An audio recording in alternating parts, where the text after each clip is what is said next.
चलो कशा आहात सगळे. Good evening. आजचा जो विकली टॉक आहे तो ॲज युजल रेकॉर्डेड होणार आहे आणि लाईव्ह जो असेल तो नेक्स्ट विकली टॉक असेल. ठीक आहे, कारण आजच्या विकली टॉकमध्ये ऑलमोस्ट तुम्हाला एक 15 डेजचा स्टडी प्लॅन भेटतोय. बट स्टील काही पॉईंट्स राहिले तर आपण पुढच्या विकली टॉकला लाईव्ह घेऊन कव्हर करून टाकू. ठीक आहे. सो आजच्या विकली टॉकसाठी काही मुलं वाट बघत असतील की SBI PO मेन्सचा अभ्यास, काही म्हणत असतील IBPS क्लर्क मेन्सचा अभ्यास. तर सगळंच काही कव्हर केलेलं आहे. आता कोणी काय करायचं एकदा ऐकून घ्या, त्यानंतर मी सगळ्यात शेवटी डिस्कस करेल. तर हा अजेंडा आहे. मी एक एक पॉईंट काही वाचत नाही, तुमच्या डोळ्यासमोर आहेच, तुम्हाला सगळे पॉईंट दिसलेच असतील. आणि जर कोणी नवीन असेल तर तुम्ही कमेंट बॉक्समध्ये कमेंट बघू शकता, त्याच्यामध्ये हे सगळे पॉईंट्स विथ टायमिंग टाकलेले असतील, त्यामुळे तुम्हाला जो पॉईंट बघायचा तो त्या टाइमला तुम्ही बघू शकता. ठीक आहे, तर करायचं स्टार्ट. आजचा पहिला पॉईंट आहे IBPS क्लर्क प्रीचा रिव्ह्यू. ठीक आहे, आता ऑलरेडी IBPS क्लर्क प्रीचा रिव्ह्यू मी स्वतःही पेपरला गेलो होतो, पेपर बघितलाय जवळून, तर त्याचाही रिव्ह्यू दिलेला आहे. त्यानंतर फातिया मॅमनी पण रिव्ह्यू दिला होता. यस सरांनी फोनवरती बऱ्याच जणांशी डिस्कशन केलं. तर तरी पण कालचा जो पेपर होता संडेचा, त्याच्यानंतर मग आता सॅटर्डेला ज्यांची एक्झाम झाली त्यांनाही क्युरियोसिटी होती की काही नवीन चेंजेस झालेत का, आणि ज्यांनी संडेला पेपर दिला त्यांनाही ऐकायचं होतं की सर संडेचं नेमकं काय रिव्ह्यू आहे. आणि याच्या अगोदर एक 12 तारखेलाही पेपर झालेला आहे, तर त्याच्याबद्दल पण मुलांचं म्हणणं होतं की मग आमच्या शिफ्टचे रिव्ह्यूज याच्यासोबत कसे काही मॅच होत आहेत का. सो बेसिकली बघून घेऊ आपण काय आहे. तर बघा, सॅटर्डेला आम्ही जो रिव्ह्यू दिला होता युट्यूबवरती, ऑलमोस्ट तसाच पेपर संडेलाही झाला. इनफॅक्ट संडेच्या मुलं थोडे कॉन्फिडंट जास्त वाटले. त्याच्या मागचं रिझन एक समजून घ्यायला जर गेलं आपण, तर असं खूप वेळेस होतं बरं का. RRBला पण असं झालं होतं, जेव्हा पेपर इझी येऊन जातो आणि बऱ्यापैकी मुलांना माहिती की पेपर इझी आहे, तर एक तो कॉन्फिडन्स पण मुलांमध्ये असतो आणि थोडासा अटेम्प्ट जो आहे तो थोडासा एक फ्रीली मुलांचा होऊन जातो, कारण एक प्रेशर नसतं बऱ्यापैकी. आणि सिमिलरली जर पेपर डिफिकल्ट आहे हे ऐकत गेलो आपण, तर कधी कधी पेपर तेवढा डिफिकल्ट नसतो. म्हणजे बऱ्यापैकी एक समजा 60 तरी अटेम्प्ट होऊ शकत असतात, पण मुलांचे कुठेतरी 56-57 दिसतात त्यांना. एक प्रेशरमुळे थोडेफार कमी जास्त होतं आणि हे मुलांनी स्वतः एक्सेप्ट केलेले. तर या बाबतीत पण तसं झालेलं आहे. तर मुलांचे अटेम्प्ट जसे ऐकायला मिळाले, बट नुसतं ऐकायला मिळून उपयोग नाही आहे, कारण त्यांची अॅक्युरेसी किती ते पण मॅटर करतं. कारण आपण खूप बघितलं आता SBIच्या पेपरला पण की 70-75 अटेम्प्ट असणाऱ्यांची पण प्री नाही निघाली, आणि काहींचे 60-62-63 अटेम्प्ट असून पण प्री निघालेली आहे. सो तसाच काही केस याच्यात पण होणार आहे. पण याच्यात असं दिसतंय की एक 65 किंवा 65 च्या अराउंड जरी तुमचा अटेम्प्ट आहे, 63-64, तरी पण पेपर निघण्याचे चान्सेस आहेत. आणि असंही होऊ शकतं कोणाचे तुम्ही 80-85-90 ऐकले असतील आणि त्याचा IBPS क्लर्कचा रिझल्ट नाही येणार, असं पण होऊ शकतं, सांगता येत नाही. त्यामुळे भरपूर जणांचे पहिले तर मेसेजेस हे होते की सर किती अटेम्प्ट असताना आमचा पेपर निघेल म्हणून. त्यात जर नीट विचार केला, समजा एखाद्याची प्री नाही निघाली IBPS क्लर्कची, 1-2 मार्कनी राहिली, तरी पुढची आता जर तुम्ही नीट फेज बघितली तुमची प्रिपरेशनची, की जी तुम्ही प्रोसेस फॉलो करताय, त्या प्रोसेसनुसार तुम्हाला प्रीचं करून इतकं बोर पण झालेलं असेल की तुम्हाला अनफॉर्च्युनेटली मेन्सच करणे. ठीक आहे, तर तो एक विचार करा तुम्ही. जस्ट तुमची प्री निघते किंवा नाही निघते याच्यानुसार नका डिसाईड करू की मला पुढे काय करायचंय. तो तर एक पॉईंट ऑफ व्ह्यू आहेच, बट तुमचं प्रिपरेशन कसं आहे ते पण बघा. जर तुम्हाला अजूनही वाटतंय की सर माझं तेवढं प्रीचं प्रिपरेशन नव्हतंच, मी गेलो होतो एक्झामला, तेवढं प्रिपरेशन नव्हतं, कदाचित निघूनही जाईल प्री माझी, पण अजून तेवढं प्रॉपर प्रिपरेशन नाही झालं ऑफिसर लेवलसाठीच्या प्रीचं, किंवा जसं SBIच्या प्रीला आम्ही थोडेसे कमी पडलो, किंवा IBPS PO प्रीला, किंवा उद्या जर RBIचा पेपर आला तर त्याचे कट ऑफ थोडेसे जास्ती राहतात, तर त्यासाठी तेवढी स्पीड नाही आमच्याकडे, किंवा अजून तेवढं माझं डीप प्रिपरेशन नाही, किंवा वर्ड प्रॉब्लेमवर तेवढी कमांड नाही आहे, तर तुम्ही अजूनही थोडंफार प्रीचं आणि मग बाकीचं उरलेलं मेन्सचं करूच शकतात. किंवा काही जणांचं असं असेल की नाही यार, माझी भले प्री एखाद्या वेळेस माझीकडनं गॅम्बल झाली, एखाद सेट नाही बसला, कदाचित माझी प्री नाही निघणार ही, पण तरी मला मेन्सच प्रिपरेशन करायचं, तुम्ही तोही विचार करू शकता तुमच्या हिशोबाने. सर तुमचं काय सजेशन राहील? माझं तर सजेशन असं असणारच आहे की ऑब्व्हियसली जुन्या मुलांनी तर मेन्सकडे जास्त जायला पाहिजे, बट थोडंफार अधूनमधून प्रीची एखादी मॉक टेस्ट द्यायला काही हरकत नाहीये, कारण एक मोमेंटम कंटिन्यू राहतं. पण सर या पेपरवरनं तुम्हाला काय वाटतं? या पेपरवरनं मला वाटतं एक 65 अराउंड जर तुमचा अटेम्प्ट आहे, त्याच्यावरती तर प्लस तर राहीलच समजा, तर तुम्हाला चांगलाच चान्स आहे. कारण एक कट ऑफचं मुलं खूप विचारताय, आणि तुम्हाला माहिती की आपण कधीच कट ऑफचं बोलत नाही कुठल्याच विकली टॉकमध्ये, कारण की कट ऑफ कसे ना खूप जास्त फ्लक्च्युएट होतात नॉर्मलायझेशनच्या पॉझिटिव्ह इम्पॅक्टमुळे पण आणि निगेटिव्ह इम्पॅक्टमुळे पण. जसं एक्झाम्पल द्यायचं झालं तर आता RRBला बघा, कट ऑफ खूपच वरती निघून गेला होता.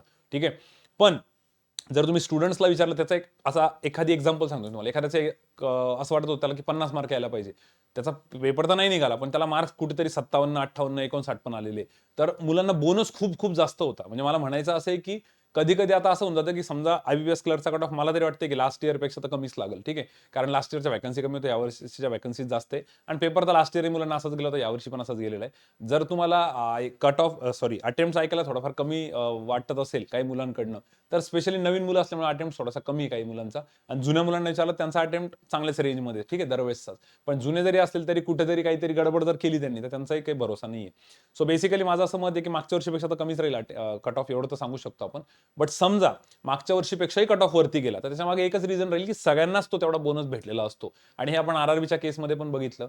आता एसबीआयचा कट ऑफ जरी इतका गेलेला आहे तरी मुलांचा 62-63 अटेम्प्टला पण 67, 68, 69 मार्क्स पण आहे त्यांना.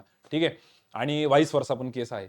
डिपेंड करतं की कशा पद्धतीने त्यांची किती अॅक्युरेसी आहे किंवा काय बाकीच्या सगळ्या गोष्टी त्यांच्या फेवरमध्ये जात आहे नाही जाते. सो बेसिकली याचं जर कन्क्लूड करायला गेलं मुलांना जे ऐकायचं याच्यामध्ये मेन की सर आमचा एक डिसेंट अटेम्प्ट किती तर 65 प्लस वाल्यांचा तर मला वाटतं स्कोप आहे. म्हणजे उद्या तुम्हाला असं ऐकायला भेटलं तर तुम्ही शॉक नका होऊ की सर 65 अटेम्प्ट होते तरी याचा पेपर निघाला आणि याचे तर 85 होते याचा पेपर नाही निघाला. तर होऊ शकतं असं आरामात होऊ शकतं IBPS क्लर्कसाठी. आणि ज्या मुलांना असं वाटतंय की सर मेन्सचं वगैरे करू की नाही आता स्टडी प्लॅन तुम्ही ऐका त्यानुसार तुम्ही सेट करू शकता किंवा थोडंफार कमी त्याच्यात तर पुढे मी सांगणारच आहे. ठीक आहे. सो आणि कट ऑफ किती तर मला तरी असं वाटतं पर्सनली शक्यतो कट ऑफ बद्दल बोलतच नाही जर तुम्ही मागचे कुठले पण विकले डॉक बघितले. पण यावेळी एवढं तर कॉन्फिडेंटली सांगायला काही हरकत नाही की मागच्या वर्षीपेक्षा तर कमीच लागेल बाबा कट ऑफ. आणि जर समजा मागच्या वर्षीपेक्षा जास्त लागला तर त्याला एकमेव रिझन राहील की सगळ्यांनाच तेवढा मार्क्स वाढून येईल. तुम्ही तुमचा आरआरबीचा स्कोर बघा किंवा आता काही जणांची प्री निघाली काहींची नाही निघाली पण तरी ते एवढं सांगत होते की सर आम्हाला एक्सपेक्टेशनपेक्षा जास्तच मार्क दिलेले. ठीक आहे. हां, खूपच ब्लंडर झाली तर मग मात्र कमी केले पण मॅक्झिमम मुलांना तर जास्तच दिलेले होते. ठीक आहे. एनिवे चला मग आता पुढे जाऊ आपण. IBPS क्लर्कचा प्रीचा रिव्ह्यू भेटला. हा ठीकठाक रिव्ह्यू होता. बाकी मोस्टली तर सॅटर्डेला जो दिला होता आम्ही तोच होता. काही वेगळं नव्हतं. ठीक आहे. सो आता नेक्स्ट पॉईंट आहे SBI PO प्रीच्या रिझल्ट बद्दलचं. ठीक आहे. ऍक्च्युली याच्या रिझल्टचा रिव्ह्यू घ्यायचा आहे आपल्याला. सर आता रिझल्ट बद्दल काय रिझल्ट लागून गेला. पण मला असं वाटतं 2 मेजर गोष्टी होत्या ज्याच्यामुळे मुलं थोडेसे डिस्टर्ब झाले आणि हे मी आता एक जे लास्ट मिनिट स्ट्रॅटेजी सेशन घेतलं होतं IBPS क्लर्कला लास्ट वीकमध्ये आम्ही त्याच्यामध्ये पण बोललो होतो. तरी पण एकदा इथे सांगून देऊ कारण कदाचित ते सेशन कोणी बघितलं नसेल किंवा कदाचित मिस झालं असेल तर स्पेशली SBI PO प्रीसाठी. तर बघा SBI PO प्रीचं एक वातावरण तयार झालं होतं. पेपरची फर्स्ट शिफ्ट झाली, सेकंड शिफ्ट झाली, फर्स्ट डे झाल्यानंतर की बाबा पेपर जो आहे तो बऱ्यापैकी थोडासा डिफिकल्ट लेवललाच चाललेला आहे. ठीक आहे. आणि एक लेंदी पेपर आहे. त्याच्यामुळे एक माइंडसेट मला तरी असं वाटतं जेवढं माझं ऑब्झर्वेशन इतक्या वर्षामध्ये मुलांचं असं होऊन जातं. कुठेतरी 2-3 अटेम्प्ट मुलांचे इनफॅक्ट कमी पण होतात. कारण की एक तो सायकॉलॉजिकल एक फॅक्टर असतो. ठीक आहे. जसाच क्लरिकलला पण झाला. सायकॉलॉजिकल फॅक्टर असा होता की यार पेपर सोपा माहित नाही त्याच्यानंतर त्यांची अॅक्युरेसी किती येईल पण त्यांनी एक हायर एंडला त्यांचे अटेम्प्ट होऊन गेले. ठीक आहे. जसं क्रिकेटच्या भाषेत जर सांगायला गेलं तर बऱ्याच वेळेस असं होतं बघा की समजा एक विकेट आहे थोडीशी खराब विकेट आहे बॉलिंग विकेट आहे जिथं ते म्हणतील T20 मध्ये 140च होऊ शकतात बाबा या विकेटवरती. 140 खूप चांगला स्कोर आहे आणि कधी कधी एखादी फर्स्ट बॅटिंग करणारी टीम 120च करते. 140 म्हणतात ते पण 120च केलेलं असतं आणि त्यांचं 120 बघून सेकंड टीम तर अजून खराब खेळते. म्हणजे विकेट मी असं नाही म्हणत ते मुद्दामून खराब खेळतात. ऑब्व्हियसली समोरची टीम बॉलिंग चांगली करत असेल सगळ्या गोष्टी आहे बट एक सायकॉलॉजिकल फॅक्टर पण तिथं खूप जास्त येऊन जातो. ठीक आहे. आणि हेच तुम्हाला दुसऱ्या केसमध्ये बघायला भेटतं की समजा एखाद्या 200ची विकेट आहे आणि एखाद्या टीमने 210 मारले तर दुसरी टीम पण तेवढ्याच जोरात खेळते. सांगता येत नाही. जसं वन डे मध्ये पण होतं की 350 टार्गेट आहे आणि आरामात 45-46 ओव्हरमध्ये आजकाल तर चेस पण होतोय. तर सायकॉलॉजिकल तो एक ऍडव्हान्टेज राहतो की यांनी केलं तर आपणही करू शकतो. तसं इथे IBPS क्लर्कला थोडे अटेम्प्ट तुम्हाला जे जास्त दिसत आहेत मुलांचे किंवा नंतर जे ऐकायला भेटले लास्ट वीकचे पेपर पहिलाही सोपाच होता दुसराही सोपाच होता. असं काही नाही की खूप सोपा आणि खूप अवघड होता. पण एक सायकॉलॉजिकल थोडासा मला एक एज वाटतोय आणि तोही काही स्टुडंट्समध्ये स्पेसिफिकली जर जुने स्टुडंट बघितले तर नवीन स्टुडंटला तेवढा फरक नाही पडत. ते तर नथिंग टू लूज अप्रोचने गेलेले असतात थोडेसे रिलॅक्सच असतात आणि त्यांच्या अटेम्प्ट्सवरनं तुम्ही जजमेंट पण नाही घेतलं पाहिजे कारण कधी कधी त्यांची अॅक्युरेसी राहत पण नाही. ते नवीन आहेत ना. जुन्या मुलांना बऱ्यापैकी एक्सपिरियन्स असतो की नॉर्मलायझेशनचा किती फॅक्टर आहे अॅक्युरेसी किती आहे. सो ते पण काही गोष्टी मॅटर करतात. तसं मला वाटतं SBI POच्या बाबतीत पण झालं होतं. एक मुलांचा अटेम्प्ट थोडासा कमी रेंजला त्याच्यामुळे पण दिसला होता. सायकॉलॉजिकल ॲडव्हान्टेज डिसॲडव्हान्टेज म्हणू शकता तुम्ही त्याला. आणि दुसरी एक फॅक्टर जी आहे त्याच्यात की थोडंफार गडबड तर झालेलीच आहे चुका कारण SBIला कसं आहे ना एक थोडासा काही पार्ट ट्रिकी असतो जो त्या मोमेंटला नाही लक्षात येत बाहेर आल्यानंतर लक्षात येतो आणि बऱ्यापैकी राहतो. जसं एक फेमस केस असते की इन लॉसची ब्रदर इन लॉ किंवा सिस्टर इन लॉ त्या 2 पॉसिबिलिटी असते आपण बरोबर एक घेतो आणि ते आपल्याला त्या ट्रॅपमध्ये अडकवतात पण आणि ते बाहेर आल्यानंतर अनालिसिसमध्ये नंतर कळतं किंवा एखादा रिव्ह्यू ऐकल्यानंतर कळतं. इंग्लिशचे पण ऑप्शन थोडेसे क्लोज असतात की बरोबर वाटतात त्या मोमेंटला पण नंतर. तर तो एक मला वाटतोय फॅक्टर की SBIचा त्याच्यामुळे काही मुलांचे रिझल्ट जे गेले जे मुलं आता स्वतःला ब्लेम करताय तर मला असं वाटतं तुमचा अटेम्प्ट 60-65 या रेंजमध्ये होता तर तुम्ही स्वतःला ब्लेम नका करू. त्याच्यावरनं तुम्ही ब्लेम नाही केलं पाहिजे कारण त्या अटेम्प्ट्सवरती मुलांचे पेपर निघालेले आहेत. तर शिफ्टला जर तुम्ही ब्लेम करताय तेही करणं योग्य नाही कारण तुम्ही तुमच्या असंही नाही की फक्त एकाच शिफ्टमधली मुलं पास झाले. ऑब्व्हियसली सगळ्या वेगवेगळ्या शिफ्टमधली मुलं पण पास झालेले. मग तिथे मला वाटतं 2 गोष्टी आहेत. एक तर तुम्ही ते प्रेशर हँडल नाही करू शकले असाल कदाचित थोडंफार आणि जर प्रेशर हँडल केलं तर मग कुठेतरी एक ह्या मायनर मिस्टेक्स असणार आहे ज्या काही दिसत नाहीये. बाकी मला पर्सनली थोडासा रागच आहे SBIच्या ह्याच्यावरती की यार ते सेक्शनल स्कोर देत नाही. त्या सेक्शनल स्कोर न दिल्यामुळे मुलं मग अननेसेसरी एखाद्या सब्जेक्टला ब्लेम करता आणि एखादा म्हणजे तुम्हाला माहिती आहे सगळेजण इंग्लिशलाच ब्लेम करता आणि अननेसेसरी एखाद्या सब्जेक्टला क्रेडिटही देऊन टाकता. तर ते थोडंसं चुकीचंच आहे आणि पण आता असं पण यार की मग सर अनालिसिसच नाही करायचं का आपण त्या एक रिझनमुळे.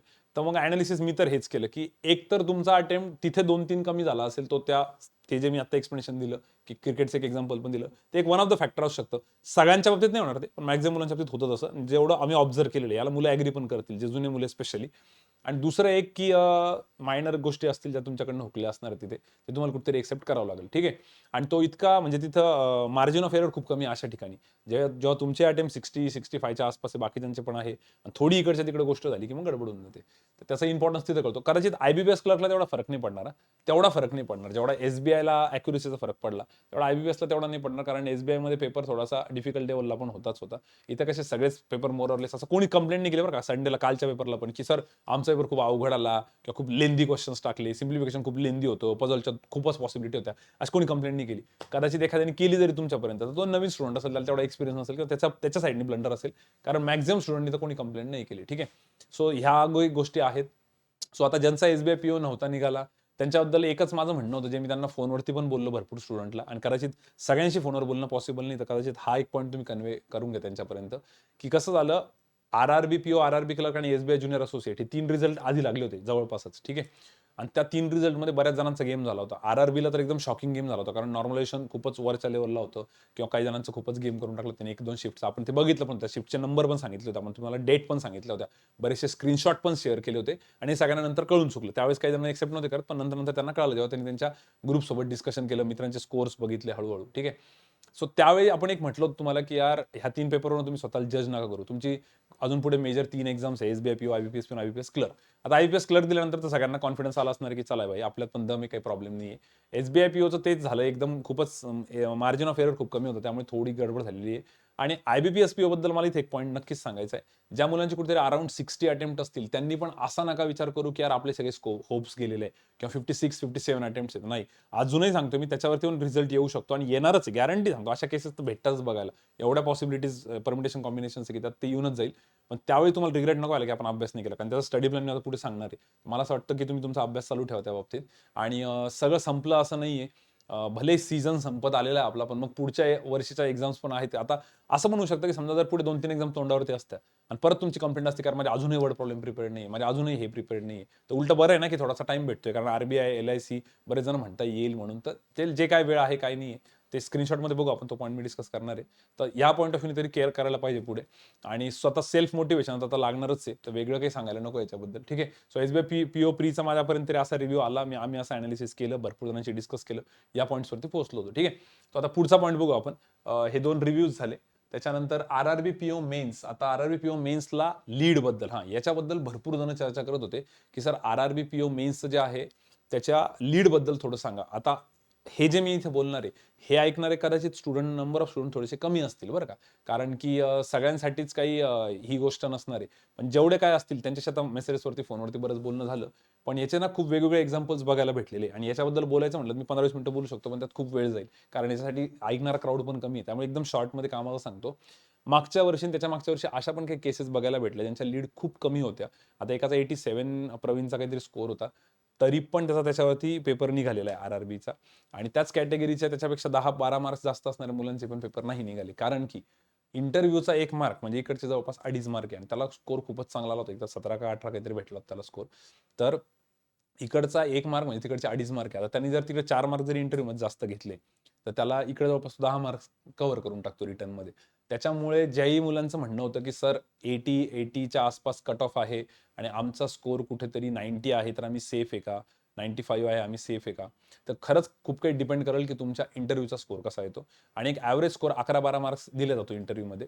तर त्याच्यापेक्षा जर तुम्हाला थोडासा जास्त भेटला, आता सगळ्यांचेच इंटरव्ह्यू खरं सांगायला गेलं तर तेच ऐकायला भेटले सगळ्यांकडनं, की सर इंटरव्ह्यू खूप छान गेला, पण 2-3 क्वेश्चनचे आन्सर नाही आले. इंटरव्ह्यू छान गेला, 2-3 क्वेश्चनचे आन्सर नाही आले. हे सगळ्यांचं कॉमन होतं. आणि असं कुठेतरी दिसतच होतं, की 2-3 क्वेश्चनचे आन्सर जोपर्यंत येत नाही तोपर्यंत ते तुम्हाला जाऊ देत नव्हते, किंवा तसं झाल्यानंतर ते नॉर्मल क्वेश्चन विचारून सोडत होते. ते तसंच जातो इंटरव्ह्यू शक्यतो सगळ्यांचा, की अवघड जात असेल खूपच, तुम्ही नाहीच म्हटले तर ते सोपे एक प्रश्न विचारता, आणि एकदमच तुम्ही सगळेच आन्सर देतात, एखादा बाउन्सर पण देतीलच. सो बेसिकली इंटरव्ह्यूचा रिव्ह्यू तर सगळ्यांचा सारखाच भेटलेला आहे. त्यामुळे ज्या मुलांना असं वाटतं सर मला पेपर खूप छान गेला, इनफॅक्ट तो सगळ्यांना छान गेलेला आहे, सगळ्यांनाच इंटरव्ह्यू छान गेलेला आहे. सो त्यात बघा आता तिथं खूप काही मॅटर करणार आहे. आणि जर ज्या मुलांचा 100+ स्कोर आहे, त्यांचं बऱ्यापैकी असं सेफ वाटतंय, जर का त्यांच्या इंटरव्ह्यूला त्यांना ॲव्हरेज मार्क्स जरी दिले, तर खूपच त्यांना एकदमच 8 मार्कवर नाही दिलं पाहिजे. कारण की ही पण फॅक्ट जी आहे सांगतो. आता प्रसाद म्हणून आपला एक स्टुडंट होता. त्याला 97.5 होते 2 वर्षापूर्वी. ज्यावेळी आर-आर-बीचा रिझल्ट 55 लागला होता कट ऑफ. ठीक आहे. जरी तो कट ऑफ 55 होता रिटर्नचा, कारण हिंदीमध्येच खूप जण उडाले होते आणि सगळ्यांनी हिंदी घेतलं होतं त्यावेळेस. खूप जण उडाले होते. आता लकीच होता आपल्याकडे त्याचा 88 स्कोर होता. 55चा कट ऑफ होता. त्याचा 88 होता, पण हिंदी गेला होता. म्हणजे त्याला किती 33 मार्क्सची लीड होती, तरी पण त्याचं सिलेक्शन नव्हतं झालं. नव्हतंच झालं. सो बेसिकली ते जाऊ द्या. तर 55 वरती होतं. पण त्यावेळी असं म्हटलं जात होतं, की निदान 25-30ची तरी लीड पाहिजे. कारण की तो कट ऑफ नुसता दिसायलाच कमी दिसत होता. पण म्हणजे दिसायला खूप कमी दिसत होता, पण तो ॲक्चुअली कट ऑफ जास्तच असणार होता. कारण सेक्शनमुळे मुलं उडाले होते आणि जेही पास झाले त्यांचे स्कोर चांगलेच होते त्याच्यामध्ये. तसं आता यावेळी एक जनरल तर असं असतं, की कॅटेगरीनुसार जर बघितलं आपण, तर ओबीसी जनरलसाठी एक 15 ते 15 पर्यंत ओबीसी, ईडब्ल्यूएस, ओपनसाठी 20, एस-सी एस-टीसाठी कुठेतरी 12 पर्यंत समजा. अशा पद्धतीची लीड मुलं एक्सेप्ट करतात दरवर्षी. पण त्याच्यामध्ये पण केसेस खूप वेगवेगळ्या बघायला भेटलेल्या आहे. म्हणजे सेम कॅटेगरीमध्ये जर एखाद्याला 5 मार्क्सची लीड आहे, तरी त्याचा रिझल्ट आलेला आहे. आणि सेम कॅटेगरीमध्ये एखादा 15 मार्क्सची लीड आहे, तरी त्याचा रिझल्ट नाही आलेला.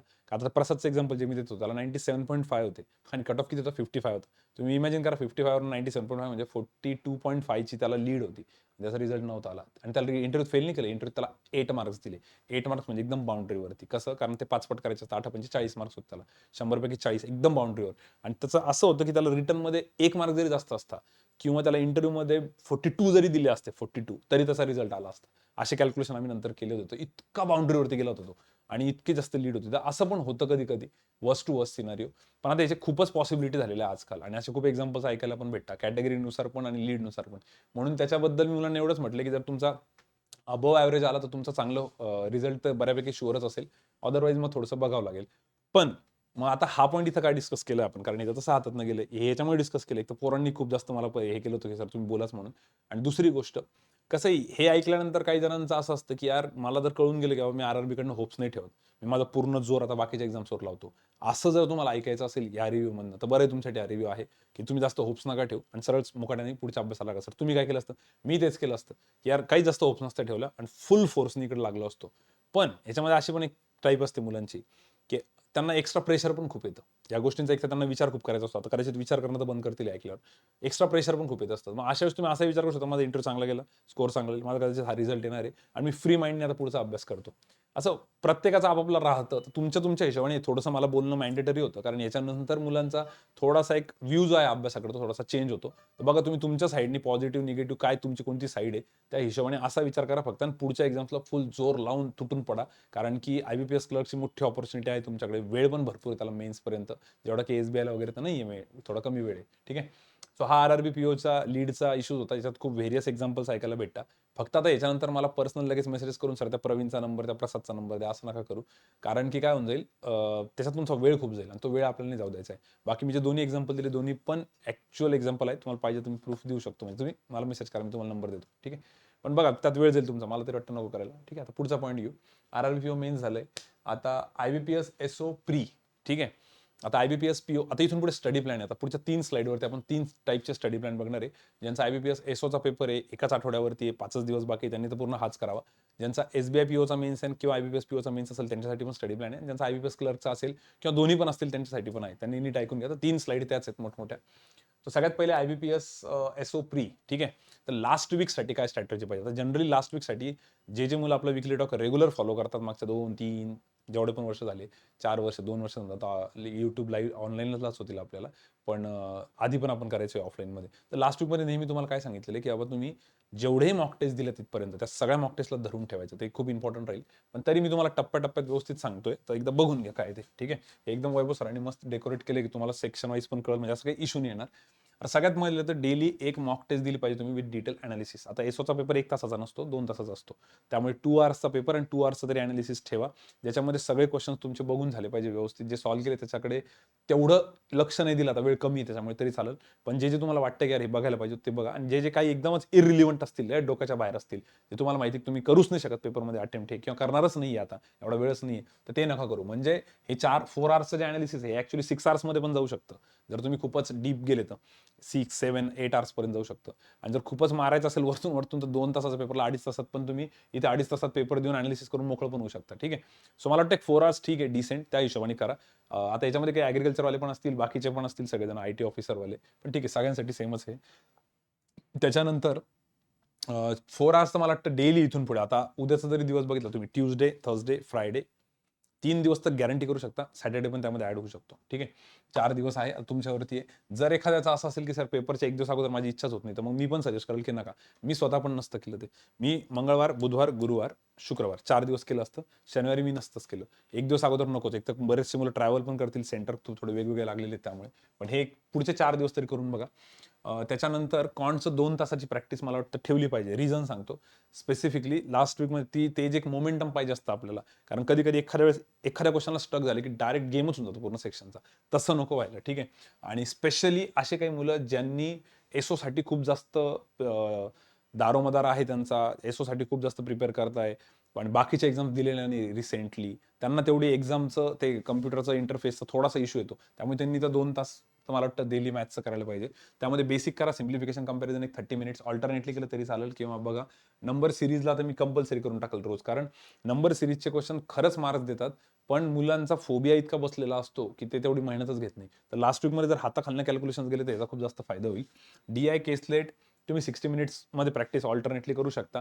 आणि एखादा त्याच्यामध्ये जर ऑप्शन सांगितलं, मी वर्ड प्रॉब्लेम दिलेलं इथे, ते पण सिलेक्टेड टॉपिक्स आहे. जर एखाद्याचं खरंच एजस चांगलं प्रिपेअर्ड आहे, पार्टनरशिप चांगलं प्रिपेअर्ड आहे, तर ॲटलीस्ट आपल्या क्लासच्या नोट्सला जरी तुम्ही थोडंसं रिवाईज केलं तरी सफिशियंट राहील.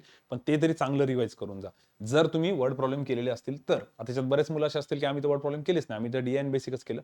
मग ठीक आहे, मग तुम्ही DIची प्रॅक्टिस करू शकता. ज्यांनी वर्ड प्रॉब्लेम केले त्या ऑप्शनमध्ये थोडंसं त्याला रोटेशनमध्ये घेऊ शकता. असं एक अराउंड 2 आवर्स करायला पाहिजे. आता एकदम तंतोतंत 2 तास नाही, थोडं मागे पुढे तुमच्या हिशोबाने बघा तुम्ही. कधी जर ज्यांचं हे थोडंसं स्ट्रॉंग आहे त्यांनी अजून थोडा इथं वेळ दिलाच चालेल. पण मला वाटतं याला लाईटली नका घेऊ. असं नका विचार करू, अरे बेसिक तर येतच मला. नाही, तसं नका करू. ठीक आहे. त्यानंतर लॉजिकचं एकदम सोपं काम आहे. सगळ्यात सोपं याचं असतं. टेलिग्राम लाईव्ह करा तुम्ही 120 मिनिट्स. सर तसं पण सध्या मेन्सच घेत आहे. आणि एसओचं सरांना खूप जणांनी रिक्वेस्ट केली, त्यामुळे सर त्याच्यासाठी पण क्वेश्चन घेतातच आहे. तर 2 आवर्सचं LRचं लाईव्ह केलं तरी सफिशियंट आहे. आणि जर LR लाईव्हचं खूपच जास्त बर्डन असेल एखाद्याला, तर मग त्या वेळामध्ये तुम्ही काय करू शकतात, लॉजिकचे टॉपिक वाईज प्रॅक्टिस करू शकता टायमर बिमर लावून. सिलॉजिझम झाले, इनइक्वालिटी झाले, कोडिंग डिकोडिंग झाले, याची पण प्रॅक्टिस चालू ठेवा.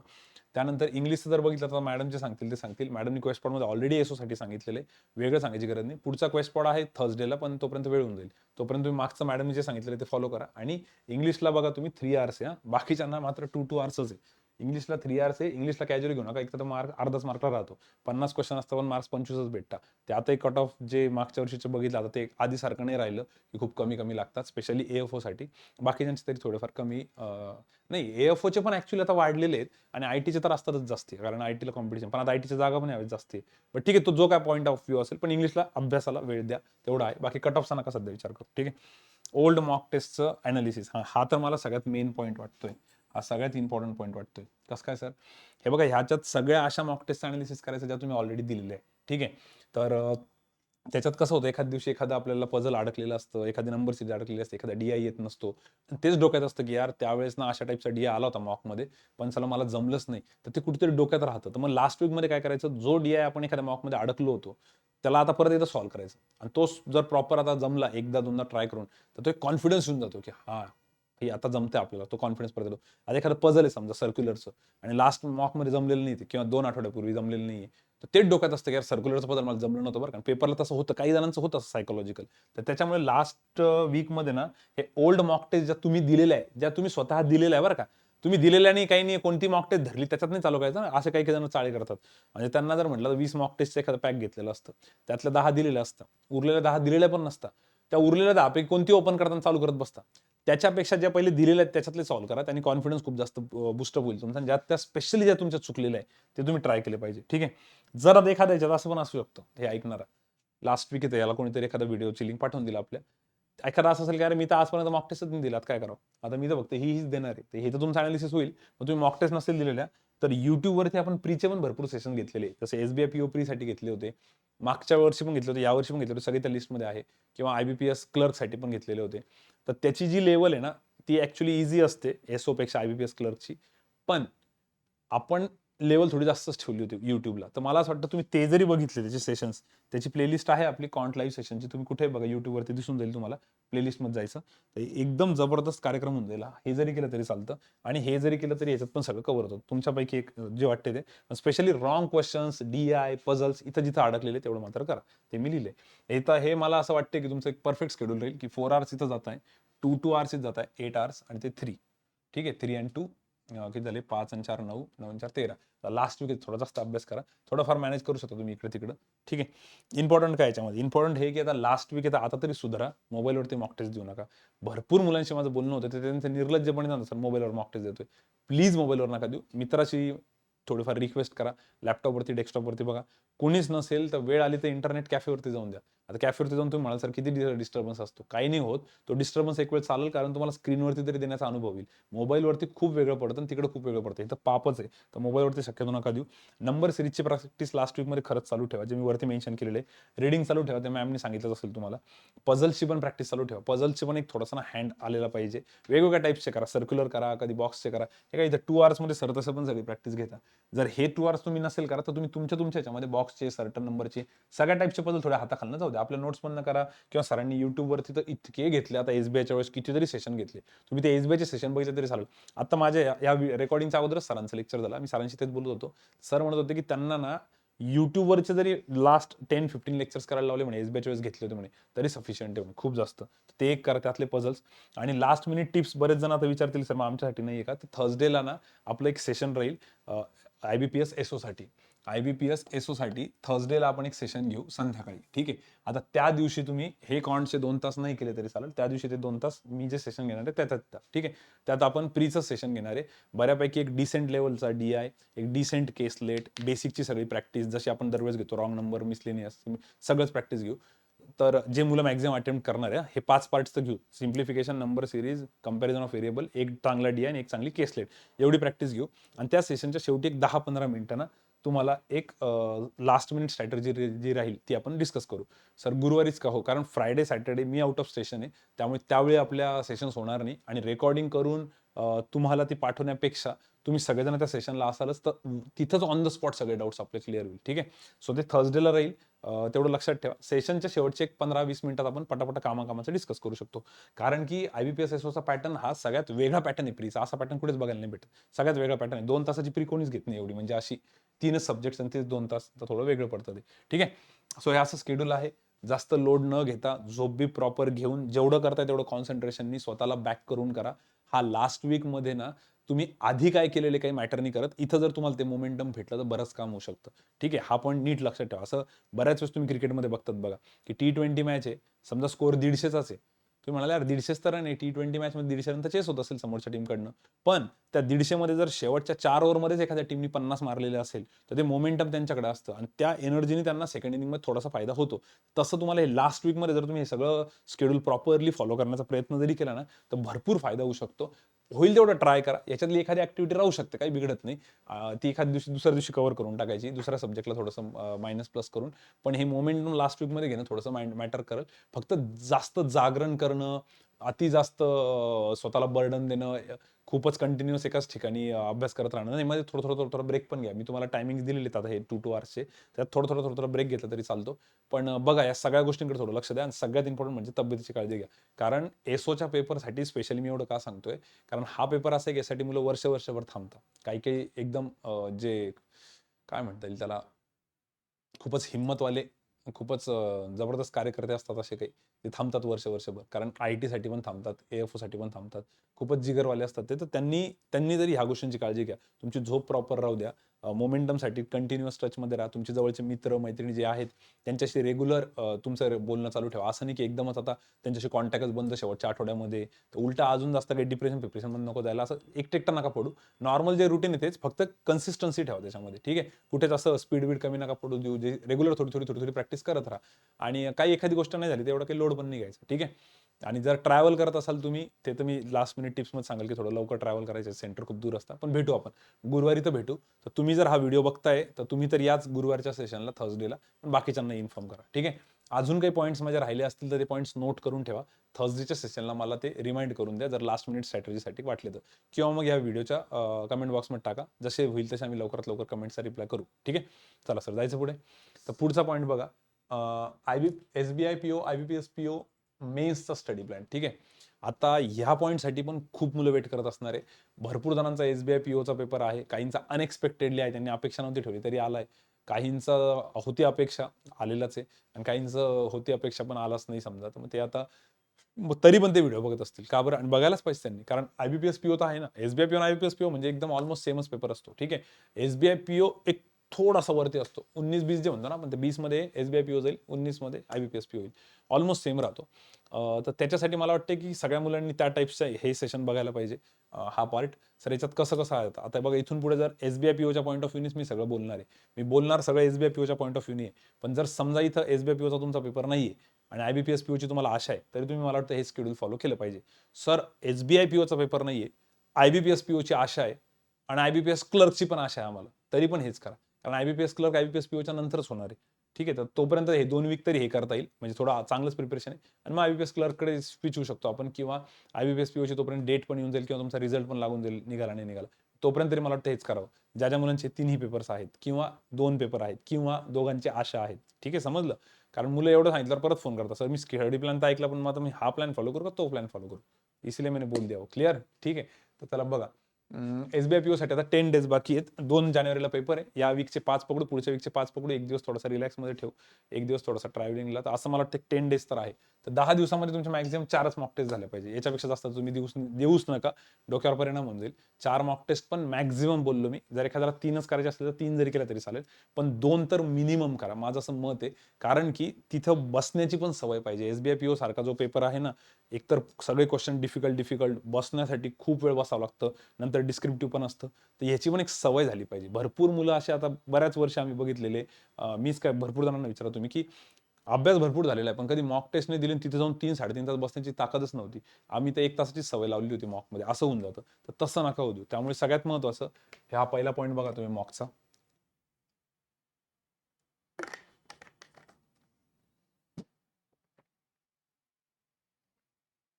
10 दिवस मॅक्झिमम 4 मॉक टेस्ट, मिनिमम 2 वाटतंय मला, with detail analysis 8 to 9 hours. हो, ऍक्च्युली त्याला 8 ते 9 तास लागू शकतात. कसं काय सर, 8 ते 9 तास कसं काय लागेल? 8 ते 9 तास ह्याच्यामुळे लागू शकतात की तो पेपरच जवळपास 3 तासापर्यंत जाईल, आणि 3 तासानंतर एवढे हेवी क्वेश्चन्स असतात की मध्ये थोडासा ब्रेक घेऊन, जेवण करून परत बसून, असं टोटल तुम्हाला 8-9 आवर्समध्ये तो पेपर पूर्ण एका दिवसात त्याच दिवशी संपवायचा विथ अनालिसिस. खरं तर ज्या दिवशी SBI PO किंवा IBPS PO ची मॉक देतात ना मुलं, तो अख्खा दिवसच जातो. पण कसं आहे, जीकेचं पण आता करणं आहे, खूप कमी दिवस बाकी आहे. त्यामुळे 3 to 4 hours मला वाटतं तिथं जीके पण केलं पाहिजे. मी सब्जेक्ट वाईज सगळं पुढे लिहिलं आहे. जीके नेमकं काय करायचं काही नाही, हे फक्त एक बेसिक स्ट्रक्चर आहे, ते पण सांगतो पुढे. सो एक तर तुम्ही हा प्लॅन फॉलो करा. आता सर तुम्ही आमच्या जागेवर असतात काय केलं असतं, मला असं वाटतं एक हा 1 आठवडा आणि पुढचा 1 आठवडा, 2 आठवडे आहे. तर 2 आठवड्यात 2 मेन्सचं टार्गेट ठेवलं असतं. ॲटलीस्ट या आठवड्यात देऊन बघितलं असतं. मग पुढच्या आठवड्यात कदाचित विचार केला असता, 2 पैकी 1 दिली असती, मग काही सेक्शनवरती फोकस केला असता. पण ॲटलीस्ट 2 साठी मी 1 वीक तर ट्राय मारलं असतं, की बाबा 1 वीक मला पूर्ण फुल लेंथ मॉक टेस्ट द्यायची अशी ज्याच्यात माझे 8-9 आवर्स जातील मॉक टेस्ट देऊन अनालिसिस करण्यात.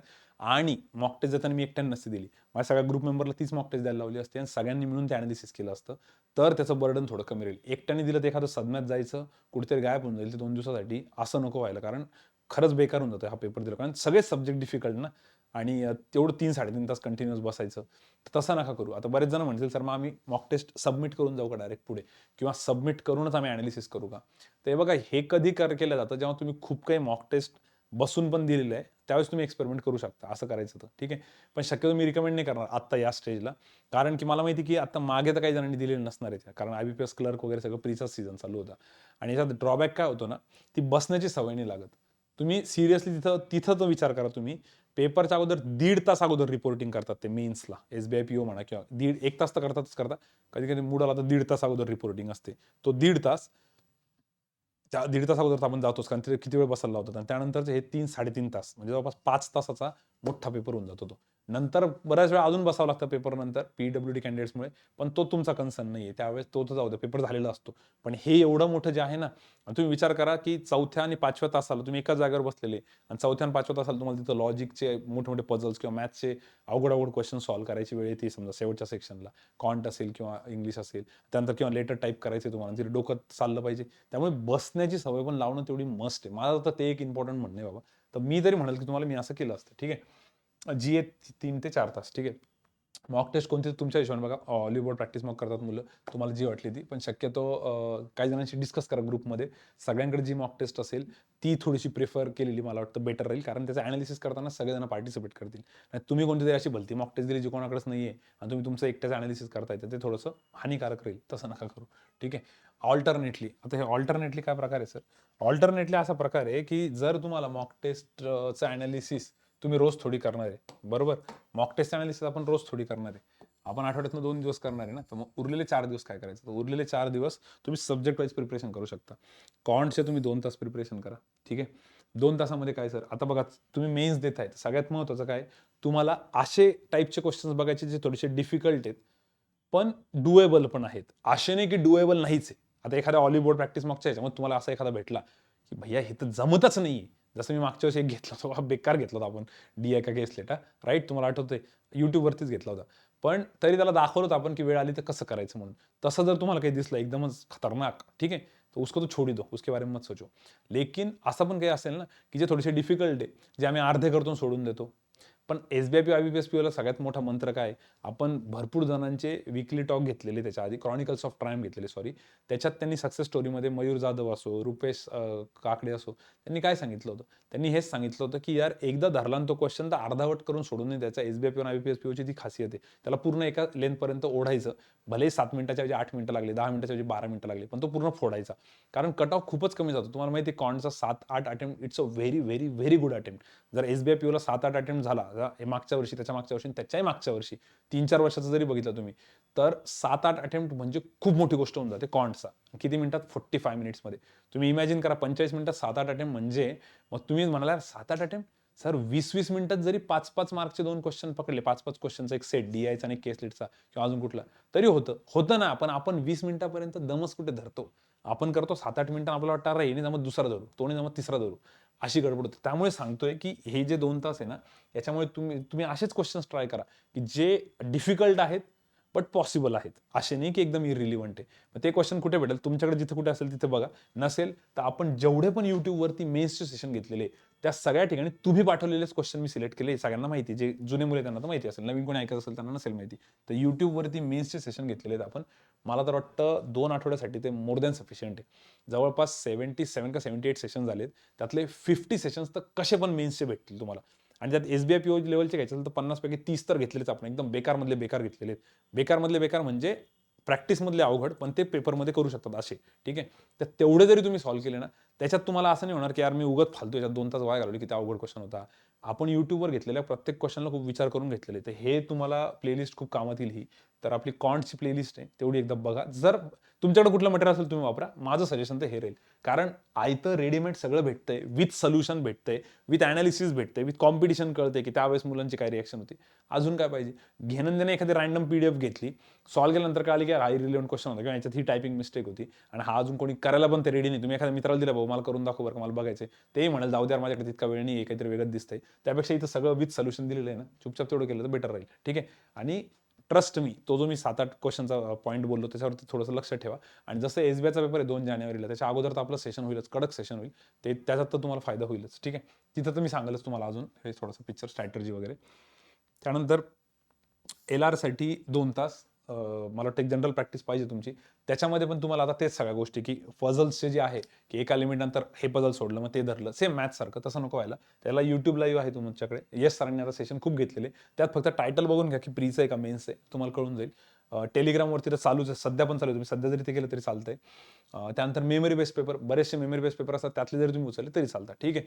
तर दोन्हीपैकी तिन्हीपैकी तुम्हाला जे वाटलं ते बघा, पण LRची पण प्रॅक्टिस चालू ठेवा. आणि असे पझल्स नका सॉल्व्ह करू एकदम छाटूर-माटूर, दन प्री सारखे. नाही, नाही. असे पझल सॉल्व्ह करा जे थोडेसे एका लेंथपर्यंत सॉल्व्ह करायला थोडासा वेळ लागतोय आपल्याला. पेपरमध्ये तसे येतात. एकदम इरिलिव्हंट नाही म्हणत मी. डिफिकल्ट म्हणतोय पण डुएबल, ठीक आहे. इंग्लिशचं तर बाबा फाते मॅडम जे सांगितलं असेल ते चुपचाप करा, मी त्यात काही बोलणार नाही. मागच्या वीकमध्येच मला वाटतं मॅडम सांगितलं असेल ते. बाकी जर तुम्ही फुल लेंथ टेस्ट नाही देते, आता रोज तर देणार नाही आपण फुल लेंथ टेस्ट, मग सेक्शनल टेस्ट मात्र मला वाटतं तिथं त्याची जागा घेतली पाहिजे. आता सेक्शनल टेस्टमध्ये मग काय करायला पाहिजे, आजच्या दिवस कोणची सेक्शनल टेस्ट देऊन बघू, उद्या लॉजिकची देऊन बघू विथ अनालिसिस, कारण 2 आवर्स आहे ना, तर 2 आवर्समध्ये काय ते 40-50 मिनिट्सची एक 60 मिनिट्सची तर लॉजिकची राहील, 45 मिनिट्सची मॅथ्सची राहील, उरलेल्या याच्यामध्ये अनालिसिस करून मोकळं होऊन जा. म्हणजे कसं होईल, ते ती बसण्याची सवय जी ती इकडे रोजची पण लागते आपल्याला, आणि 4 तर आपण देतोच आहे ना. म्हणजे इतका कडक प्लॅन यार हा, जर खरंच मनापासून इमानदारीने कोणी हा 80-90% जरी एक्झिक्यूट केला तरी मला वाटतं काम होऊन जाईल तुमचं. ठीक आहे, पूर्णतः एक्झिक्यूट करणं एखाद्याला पॉसिबल नाही होणार, पण कारण एकदम सडनली तुम्ही इतका कसा जोर लावता, आता तर प्रीच्या याच्यातनं निघालो आम्ही, तरी मला वाटतं काम होऊ शकतं हे. आणि याचे जर चांगलं केलं तर IBPS PO पण खूप फायदा होईल तुम्हाला पुढे. ठीक आहे, बाकी जीके 3 to 4 आवर्स. आता इथं पण मी 3 to 4 आवर्स जीके बोललो होतो, पण नेमकं काय तर ते हेच होतं सेम इथे. तर बघा, याच्यामध्ये अफेअर्स कोणत्याही मुलाला विचारलं, जुन्या पुराण्या सिलेक्ट झालेल्या सध्याचे एकदम आजी माझी सगळे पहिलं नाव तर अफेअर्स क्लाउडच घेतात, दुसरं स्टडी IQ घेतात, मग त्यानंतर काही जण अड्डा घेतात, काही ग्रेडअप घेतात, काही ऑलिवूड घेतात, ते आपापल्या हिशोबाने चेंज करतात. ठीक आहे, तर अफेअर्स क्लाउड आणि स्टडी IQ मटेरियल कशातनं करायचं काय करायचं मुलांना चांगलं माहिती आहे. पण आता याच्यात एक चूक करता, रिव्हर्सच नाही जात. त्यांना सांगितलेलं असतं की बाबा तुम्ही सप्टेंबर ऑक्टोबरपासून जीके करा, किंवा जुलैपासून करा, किंवा ऑगस्टपासून करा. लगेच जुलैची PDF धरून जुलैचा व्हिडिओ बघून किंवा जुलैचं जे काय असेल तुमच्याकडे क्विजेस बघून जुलैपासून स्टार्ट करतात. तशी चूक करू नका, रिव्हर्स ऑर्डरमध्ये करा. सगळ्यात पहिले तुम्ही डिसेंबरचं करा, आता जेवढं झालं 20 डिसेंबरपर्यंत, आणि लगेच डिसेंबरचं पुढचं तर रोजचं तर करायचंच, रोजचं तर आता चालूच ठेवा बरं का इथून पुढचं. 2 जानेवारीला पेपर आहे म्हटल्यावर एक 25 डिसेंबरपर्यंत तुम्ही एक्सपेक्ट करा, किंवा खरं तर 20 डिसेंबर पण चालून जाईल आजच्या डेटपर्यंत. लकीली एक 12-15 दिवस अगोदरपर्यंत स्टॉप करतात ते जनरली. ठीक आहे, तर आतापर्यंत जरी स्टॉप केलं तरी चालेल, पण इथून मागचं पहिले बघा, पहिले डिसेंबर, मग नोव्हेंबर, मग ऑक्टोबर. कारण हे असं करत करत समजा असं झालं की तुम्ही ऑक्टोबरपर्यंत पोहोचले आणि टाइम संपला, 2 जानेवारी येऊन गेली समजा, तुमच्याकडे वेळच नाही, तर तुमचं जे लेटेस्ट मंथ्स होते त्याचं जास्त प्रॅक्टिस होईल, आणि त्याच्यावर जास्त क्वेश्चन जनरली विचारतात. कधी कधी आता एखादा बॉम्ब फोडून देतील ते, किंवा खूपच जुनं विचारतील, पण मग ते सगळ्यांचाच गेम होईल त्याच्यामध्ये, त्याचा विचार नाही करायचा. पण मॅक्झिमम क्वेश्चन्स इकडनं असतात, त्यामुळे तुम्ही याच्यावर जास्त फोकस ठेवला पाहिजे. तुम्ही सप्टेंबरपासून चालू केला आणि ऑक्टोबरला जीव तोडून दिला, ते पुढचे मेन जे क्रीम 2 महिने होते तुमचे होणार नाही. तसं नका करू. त्यामुळे रिव्हर्स ऑर्डर चालू करा, कधी पण लक्षात ठेवायचं हे. मग आता ह्याच्यामध्ये काही मुलं नवीन, हे पुढे बोलतोच मी समजा जीकेचं कळालं. आता जीके मध्ये भरपूर जुने स्टुडंट्स हे ऐकत असतील, तुम्हाला चांगला एक्सपिरियन्स आहे की तुम्हाला काय पडतंय, आणि हे मी याच्या अगोदर वीकली टॉकमध्ये खूप वेळेस बोललेलो आहे की कोणता सोर्स कसा आहे काय, तर ते मी इतक्या डिटेलमध्ये नाही सांगत. तुम्हाला जर तुमचा जो काही XYZ सोर्स आवडत असेल, भले मी तर अफेअर्स क्लाउड लिहिले, स्टडी IQ लिहिले, अड्डा लिहिले, तुम्हाला हे नसेल आवडत, तुमचा XYZ सोर्स आवडत असेल तर तुम्ही त्यातनं करा, काही प्रॉब्लेम, तुमचा जर ट्रस्ट येतं. पण त्याला ह्या ऑर्डरमध्ये, रिव्हर्स ऑर्डरमध्ये केलेलं जास्त बेटर राहील. बाकी मग ते डिस्कशन करायचं का स्वतः लिहून बघायचं, का फक्त क्विजेस द्यायच्या, का फक्त ऐकायचं, त्याच्यावर तुमच्यावर डिपेंड आहे. बट डिस्कशन जास्त बेटर राहील. जसं आपण याच्या अगोदर पण खूप वेळेस बोललेलो आहे विकली टॉकमध्ये, किंवा ELC मध्ये तुम्ही बघतात भरपूर जण करतात. ठीक आहे, किंवा कोणती पण तुमची XYZ लायब्ररी असेल तर तसं करा, कारण ह्या गोष्टी आता लक्षात राहतील. ठीक आहे, आता एखादा पॉईंट समजा तो तुम्ही डिस्कस केला तर तो आपण विसरत नाही. तुम्ही आठवा ना, तुम्ही एखाद्या टीचरला एखाद्या क्लासमध्ये प्रॉफिट लॉसचा एखादा प्रश्न विचारलेला असेल, तर तुम्हाला तो प्रॉफिट लॉसच्या प्रश्नाबद्दल, त्या प्रश्नाबद्दल तर पूर्ण क्लिअर आयडिया असते, बाकीच्या प्रश्नाबद्दल एवढी आयडिया नसते. त्यामुळे डिस्कशन केलेलं गरजेचं राहील. हे खूप अगोदर खूप विकली टॉकमध्ये मी सांगितलं, त्यामुळे याला मी जास्त स्ट्रेच नाही करत, हे तुम्हाला सगळ्यांना माहिती आहे. पण याच्यामध्ये काही नवीन मुलं असतील, ते म्हणतील अरे आम्हाला तरी माहिती कोणता विकली टॉक आहे, त्यांच्यासाठी सांगतो मी. पहिले तर डिस्क्रिप्टिव्हसाठी फातिमा मॅडम मला वाटतं थर्सडेला एक सेशन घेणार आहे, त्याच्यामध्ये सांगतील, आणि तिथून पुढे तुमच्याकडे एक 10 दिवस आहे, तुम्ही तेवढी जरी प्रॅक्टिस केली तरी चालेल. तर लगेच डिस्क्रिप्टिव्ह 2 दिवस वेट करा हवं तर, किंवा मॅडमने याच्या आधी पण खूप सेशन घेतलेले डिस्क्रिप्टिव्हसाठी, तुम्हाला युट्यूबवरती भेटून जातील ते मॅडमच्या प्लेलिस्टमध्ये. नाही भेटले 2 दिवस वेट करा, तोपर्यंत बाकीचा अभ्यास रुटीन लावून घेऊ. नवीन स्टुडंट म्हणत असतील सर आम्ही काय करू, आता हे बघा, नवीन स्टुडंटचा जर चुकून SBIचा पेपर असेल, अपेक्षा तर नव्हती तरी SBIचा पेपर आहे, आणि एवढा मोठा डोंगर आहे अभ्यासाचा, ना अभ्यास तर होणार नाही नवीन मुलांकडनं, एवढं माहिती, कारण 15 दिवसात कसं काय SBI POचं करणार ना.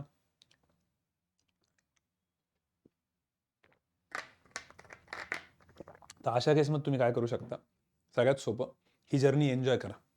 शेड्यूल हेच फॉलो करा, बिंदास बिंदास हेच फॉलो करा, तुम्हाला याच्यात काही प्रॉब्लेम नाही आहे शेड्यूलमध्ये. जरी तुम्ही प्री काढली म्हणजे तुमचा तेवढा दम आहे की तुम्ही एवढं करू शकता. ठीक आहे, बिंदास हे शेड्यूल फॉलो करा नवीन मुलांनी, एन्जॉय करा ही जर्नी, कुठेच बर्डन ना घेऊ. आता एखाद्या वेळेस नाही का, तुम्हाला एखाद्या कॉम्पिटिशनमध्ये एखाद्या टीमकडनं अपेक्षाच नसते, आणि ती गंमत गंमतमध्ये क्वार्टर्समध्ये पोहोचून जाते, सेमीजमध्ये पोहोचते वगैरे वगैरे, बिंदास खेळतात ते, कारण त्यांच्याकडनं नथिंग टू लूज अप्रोच असतो त्यांचा. तसा तुम्ही नथिंग टू लूज अप्रोच ठेवा, फुल जर्नी एन्जॉय करा. पण हा एक्सपिरियन्स तुम्हाला इतका जास्त कामात येईल, आणि हे मोमेंटम इतकं कामात येईल अभ्यासाचं, की पुढे जाऊन IBPS क्लर्क म्हणा, IBPS PO म्हणा, किंवा RBI असिस्टंट म्हणा, त्याला खूप जास्त फायदा होईल.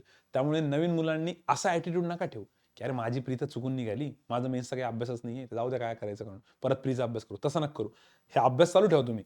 पण विदाऊट टेन्शन अभ्यास करा. आता काही काही मुलं असं करतात, सर प्री तर निघाली माझी, पण 15 दिवस माझे टेन्शन पायीच गेले. मी फक्त विचारच करत होतो काय करू, त्या टेन्शनमध्ये माझं काहीच नाही झालं. तसं नका करू. बिंदास एन्जॉय करा. जेवढं होईल तेवढं करत राहायचं ना, तुम्हाला ह्याचा फायदा पुढे जास्त होईल. ठीक आहे.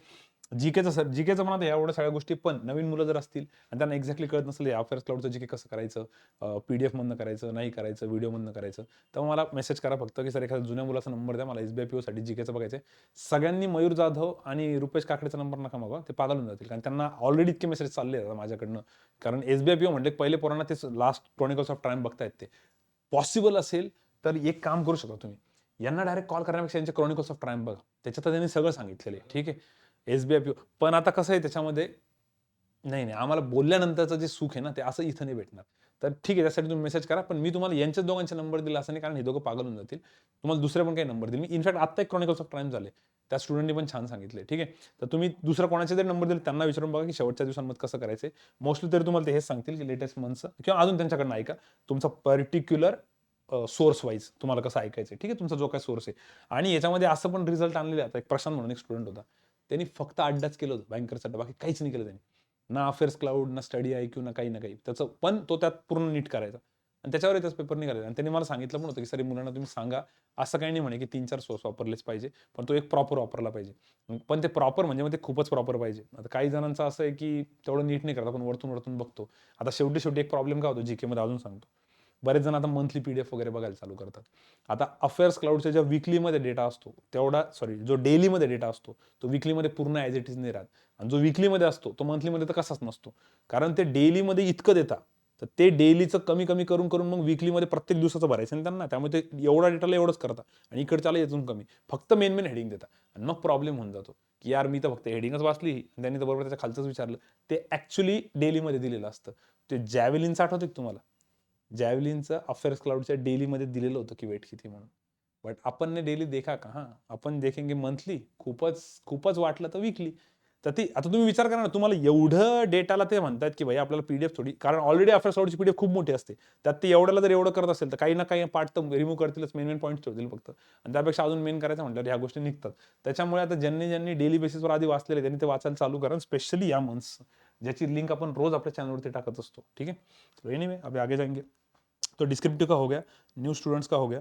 अभी जॉबवाले खूप कमी जण असतील हे ऐकत असतील, पण नसतील ऐका. शुभम तर ऐकतच असतील शेगावचं, ज्याने मला कॉलवर सांगितलं ते सांगा म्हणून. तर जॉबवाल्यांसाठी एकदम फेअर आणि एकदम ऑनेस्ट जे आहे ते खरं बोलू आपण. 5 ते 6 तास निघतील मुश्किलीने तुमच्याकडनं, राईट. पेपरच्या अगोदर कदाचित सुट्टी घ्याल तुम्ही थोडीफार. तर 5 ते 6 तास निघतात, तर तुम्हाला काय 3 गोष्टींवरती फोकस करायचा ज्या मी लिहिल्या. एक तर मला वाटतं इथून 10-15 दिवस आहे ना, तर तुम्ही 2 तरी मॉक टेस्ट द्या. कारण तुम्ही बिलकुलच त्या तयारीत नसणार. 2 मॉक टेस्ट द्या फक्त एवढ्या पूर्ण दिवसांमध्ये. एक या वीकेंडला द्या आणि एक पुढच्या वीकेंडला द्या. ठीक आहे. 2 मॉक टेस्ट. ओके. पूर्ण वेळ द्या. पण एक सवय तर लावा. एखादी तर प्रॅक्टिस मॅच खेळून गेला पाहिजे ना आपण. दुसरं, YouTubeवरचे जे सेशन्स आहे क्वांट आणि LRचे, तुमच्याकडे तर बिलकुलच वेळ नाही जास्त शोधायला पण. तर तुम्हाला असं एकदम रेडीमेडच पाहिजे. म्हणजे आपण गेलो रेस्टॉरंटला ऑर्डर करायला वेळ नाही आपल्याला, तर आपण काय म्हणतो, भैया तू थाली आणून दे आम्हाला, खाऊ दे जाऊ दे घरी पटकन. बरोबर. तसं तुम्ही चुपचाप YouTube आपलं ओपन करायचं, quant live session, LR live session सगळं दिलंय तिथे. मेन्सचं सेशन तेवढं सॉल्व्ह करायचं आणि झोपून जायचं. काय ताण नाही घ्यायचं. तुमच्याकडे वेळच नाही ना. कोण डोकं लावायला तिथं परेशान. म्हणजे सोल्युशन पण, क्वेश्चन पण आहे, सोल्युशन पण आहे, बेस्ट अप्रोच पण आहे, नॉर्मल अप्रोच पण आहे, सगळं तिथे त्याच्यामध्ये. बस त्यामुळे तुम्ही तेवढंच करा. डोक्याचा भुगा करूच नका स्वतःच्या, कारण वेळ खूप कमी आहे जॉबवाल्यांकडे. ठीक आहे. नाही तुमचे 2-3 दिवस तर मटेरियल कलेक्ट करण्यात आणि सोर्स शोधण्यातच जाईल. आणि तिसरं लिहिलेलं आहे मी GAचं, जनरल अवेअरनेस करा. आता इंग्लिशला तुम्ही तिथं रिडिंग बेस असतं, त्यामुळे थोडीफार रिडिंग करून ह्याच्यावर करा, कारण तुमच्याकडे वेळ कमी आहे. कॉन्टेलरची प्रॅक्टिस जी काय करायची ती YouTubeवरून थोडी प्रॅक्टिस चालू ठेवा. आणि बस GAचं मात्र थोडं करावं लागेल. ॲटलिस्ट GAचं असं करा जे एकदम लॉलीपॉप क्वेश्चन असतात ना.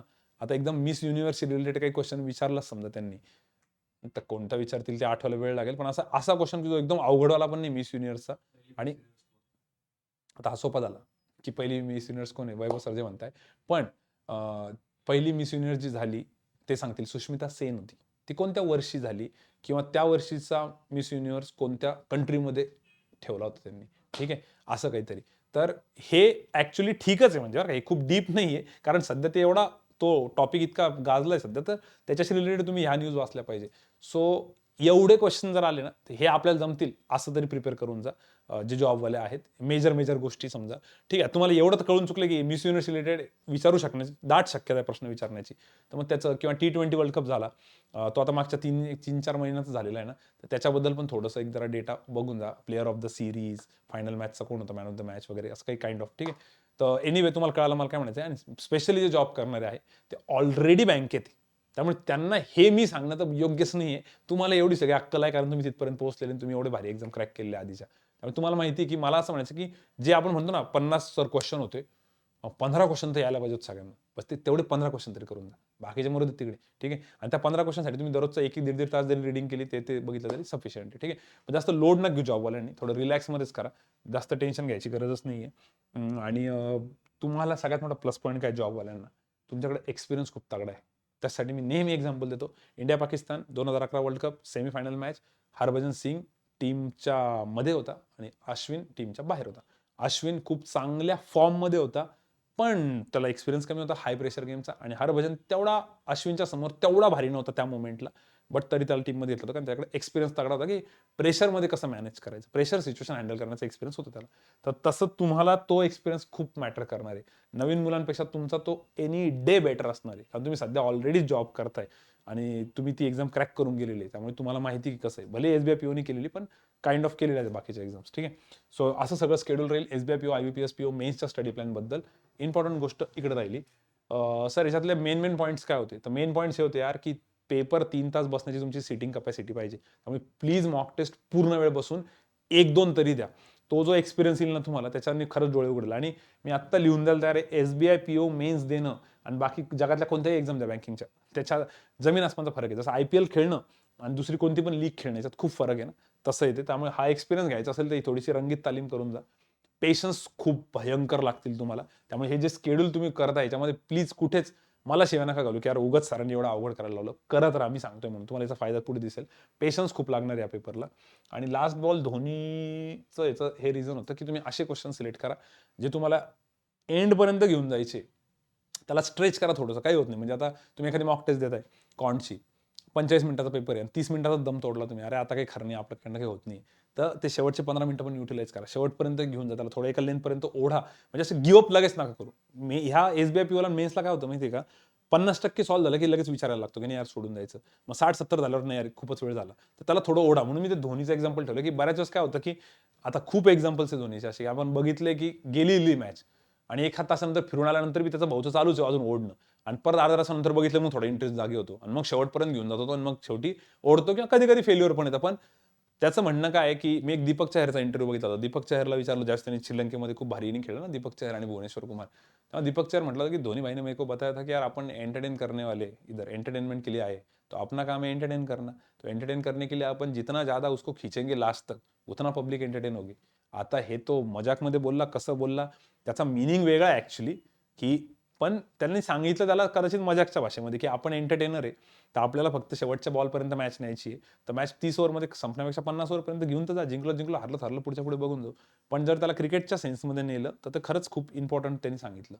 सो ते एक्सप्रेस करताना त्यांनी वेगळ्या पद्धतीने एक्सप्रेस केलं असेल त्याला किंवा जे काय असेल, पण पॉईंट कळाला तुम्हाला. तसं इथे पण प्रॅक्टिस करतानाही तसंच होईल आणि पेपरला तर होतच होतं, दरवर्षीचा एक्सपिरियन्स आहे. ठीक आहे, आणि मी स्वतः पण त्या पेपरला असेल त्यानंतर आपल्याला अनालिसिस करायला पण खूप मजा येईल. ठीक आहे, सो याच्यातले काही पॉईंट्स राहिले असतील तुमचे चुकून, तुम्हाला असं अपेक्षित होतं की सरांनी बोलावं पण मी विसरलो असेल, तर तुम्ही प्लीज कमेंट बॉक्समध्ये टाका. लवकरात लवकर आम्ही रिप्लाय द्यायचा प्रयत्न करू, कारण या सगळ्या पॉईंट्सला मी ऑलरेडी कॉल्सवरती मुलांशी बोलून टेक्स्ट मेसेजचे रिप्लाय बघूनच हे सगळं टाकलं. काही मेसेजचे रिप्लाय बाकी अजून, पण जेवढे बघितले होते वरतून त्यातनं कव्हर केले होते. ठीक आहे, चलो फिर आता अभि लास्ट स्टडी प्लॅन बघायचा आपल्याला, तो म्हणजे IBPS क्लर्क मेन्सचा. आता IBPS क्लर्क मेन्सचा स्टडी प्लॅन बघताना डायरेक्ट काही जण ह्या पॉईंटला येतील, सरांनी खाली टायमिंग टाकला असेल, तुम्ही बरोबर त्या टाइमला क्लिक करून इथं आले असणार आहे. पण सर आमचा SBI PO पण आहे. आता तुमचा SBI PO आणि IBPS PO असेल आणि IBPS क्लर्कची पण तुम्हाला अपेक्षा आहे, तरी मला वाटतं SBI PO आणि IBPS POचाच तुम्ही अभ्यास करावा, कारण ही एक्झाम सगळ्यात शेवटी आहे. त्या एक्झाम्स नंतर तुम्हाला याच्यासाठी वेळ भेटणार आहे. आणि ज्या मुलांचं असं आहे की सर आमची तर फक्त ही एकच एक्झाम आहे आणि जुने मुलं आहे, सगळं दारोमदार ह्याच्यावर आहे, त्यांनी तर प्लीज मी जे सांगतो त्यातले 80-90% तरी फॉलो करा. आणि काही मुलं असे असतील, आम्ही तर गंमत पेपर दिलेला आहे आणि आम्हाला अपेक्षा आहे की आमचा पेपर येईल, आम्ही काय करू. तर तुम्ही ही जर्नी एन्जॉय करा जेवढं जमेल तेवढं. ठीक आहे, आणि जर असे कोणी चोरून बघत असतील आपले ऑनलाईनवाले, पूनम भुजंडे, काय सरनेम, पूनम भुजंगे, ती जर हे बघत असेल हा व्हिडिओ, तर तिचा दुपारीच फोन आला होता, तर माझी प्री निघणार आहे, मी मेन्सचं काय करू म्हटलं, चुपचाप बॅच करायची तू. त्यामुळे तुम्ही लगेच लॉग आउट करा आता सेशन तुमचं, मागे जा युट्यूबवरनं बाहेर निघा. बॅच चालू असेल, तुम्ही हे पार्ट बघताय की मेन्ससाठी काय, तर तुम्ही बघायचं नाही. सर आमची प्री निघणार आहे ना, अरे हो बाबा, पण तुमच्यासाठी बॅच इम्पॉर्टंट आहे. कारण मेन्ससाठी तसाही आपल्याकडनं तेवढा अभ्यास होणार नाही इतक्या कमी दिवसामध्ये. मग त्याच्यापेक्षा तुम्ही बॅच व्यवस्थित करा, कारण बॅचमधनं ते टॉपिक्स तुमचे चांगले होऊन जातील. आणि जर कोणी चोरून चोरून हा पार्ट बघत असेल की मेन्सचं काय एकदा आपण ऐकूनच घेऊन तरी आपल्याला मेन्स द्यायची, तर प्लीज तुम्ही बॅचवर पहिले फोकस करा. ज्यांची बॅच झालेली आहे मग त्यांनी एन्जॉय करा ही जर्नी. ते बिगिनर्स आहे माझ्यासाठी, किंवा त्यांनी एन्जॉय करा. म्हणजे आता एखाद्याची बॅच आता 7th ऑनलाईन बॅच झाली, तरी प्री निघण्याचा फुल कॉन्फिडन्स आहे, पण मेन्सचा अजून तेवढा अभ्यास नाही, जीकेचा तर जी पण वाचलेला नाही. मग तुम्ही एन्जॉय करा ही जर्नी, काही होत नाही, तुम्हाला पुढे बाकीच्या एक्झाम्सला फायदा होईल. ठीक आहे, चलो देखो. So IBPS clerk main study plan. आणि IBPS क्लर्क बद्दल अजून एक मला बोलायचं वाटतं की यार खूप मेजर एक्झाम आहे ही. वर्षातली ऑलमोस्ट सीझनची शेवटची एक्झाम असते. सगळ्यात जास्त होप्स याच एक्झामकडनं असतात, खूप मुलांना असतात. कारण की व्हॅकन्सीज तेवढ्याच धमाकेदार असतात. त्याच्यानंतर इंटरव्ह्यू नाही आहे, आणि एक्झाम पण चांगली गेलेली असते. कारण की सीझनच्या शेवटची एक्झाम असल्यामुळे सीझनमध्ये जेवढा पण अभ्यास केला या वर्षभरामध्ये, तो सगळा आज बेस्ट अभ्यास तुमचा आता झालेला असतो. कारण तुम्ही पूर्ण पीकला असता, तुमच्या सगळ्या चुका तुम्हाला कळतात, तुमचं प्रिपरेशन लेवल पण चांगली असते. त्यामुळे खूप मुलांना खूप आशा आहे या एक्झामकडनं. आणि मला असं वाटतं की लास्टचे 30-40 दिवस जर तुम्ही मारले ना, तर कोणी काही तुम्हाला पकडणार नाही. 25-30 दिवस तर पकडूनच घ्या. ठीक आहे, डेट अजून फायनल नाही आहे, पण 25-30 दिवस तर पकडाच. चला आपण एकदा स्टार्ट करून टाकू.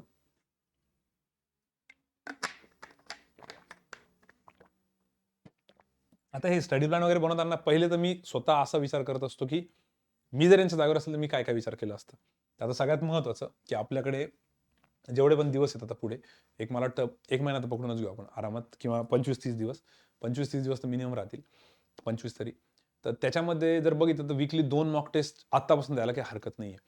2 मॉक टेस्टने काय होईल ना, मेन्सचा एक अंदाज येईल की नेमकं आपण कुठे स्टँड करतोय, किती पाण्यात आहे.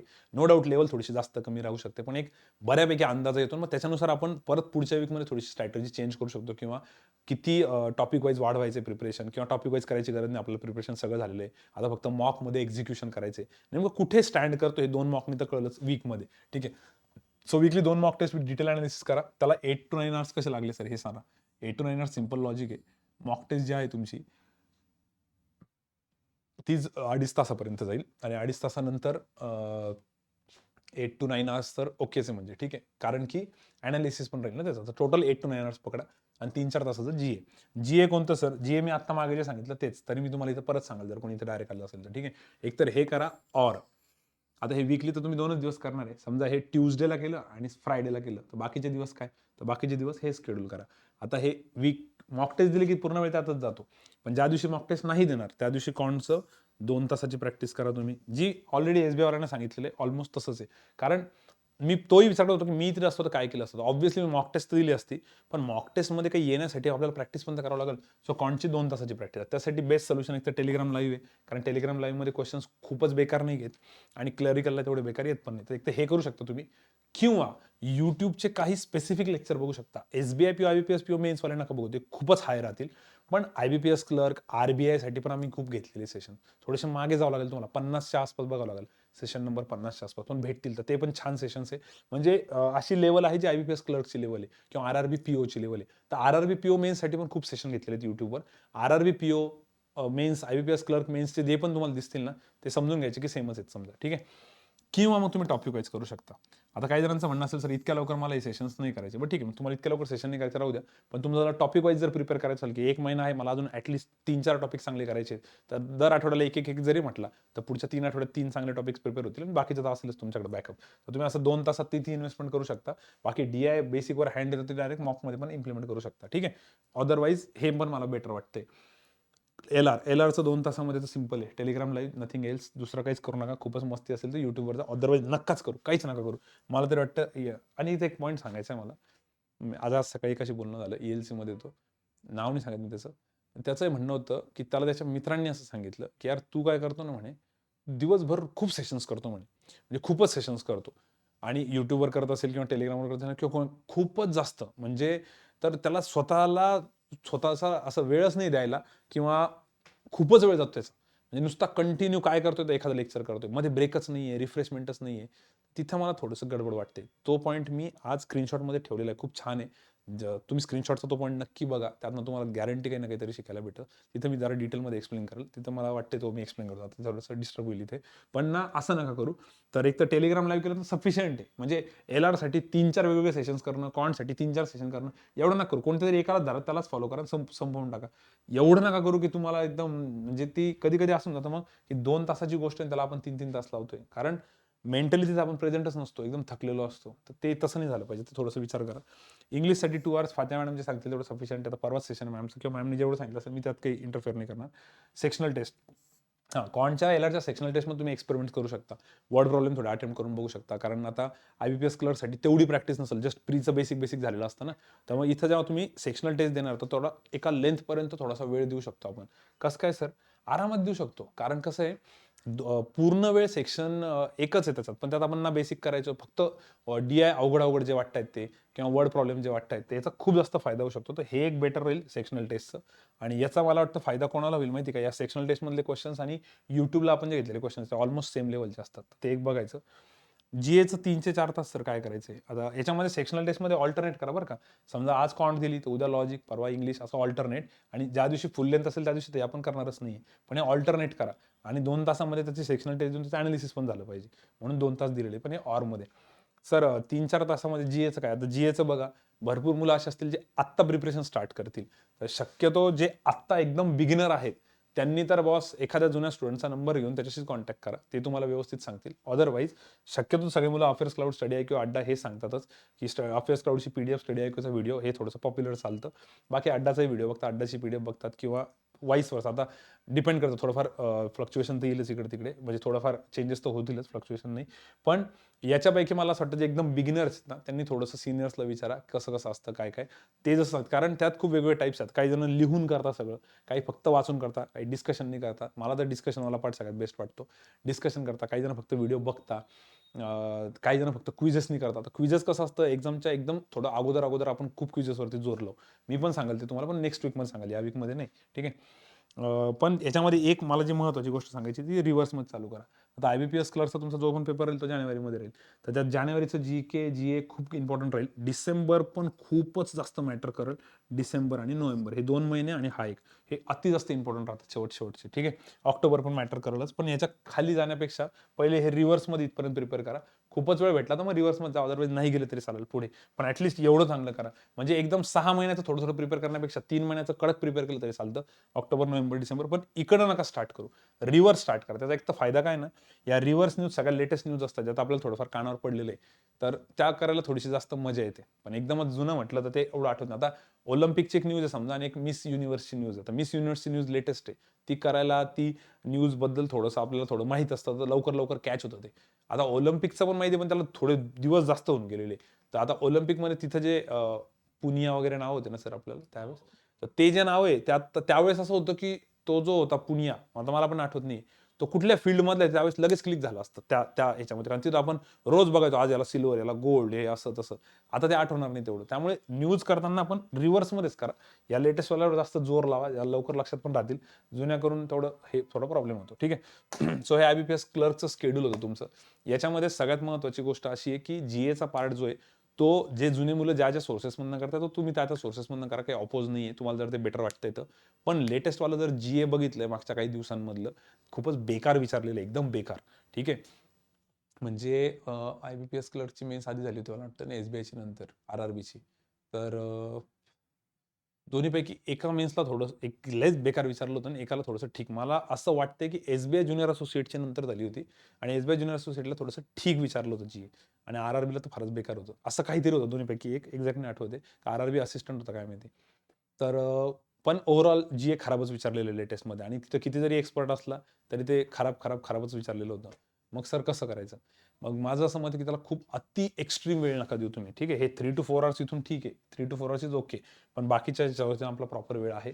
आणि हे मुलांना पण माहिती आहे. कारण काय होऊन जातं, मेन्स आली म्हटलं की त्यांना पहिले हे दिसतं की प्री आणि मेन्समध्ये कोणता विषय वेगळा आहे. तर प्री आणि मेन्समध्ये एक GA वेगळा आहे. मग सगळं दारोमदार GAवरती नका टाकू. ऑब्व्हियसली ह्या 3 विषयांना पण तेवढं वेटेज आहे. तर तुम्ही त्या हिशोबाने व्यवस्थित करा आणि ह्या वीकमध्ये तुमचं होईल तेवढं मॅक्झिमम एक्झिक्युशन करून बघा. मग त्याचा मला फीडबॅक द्या.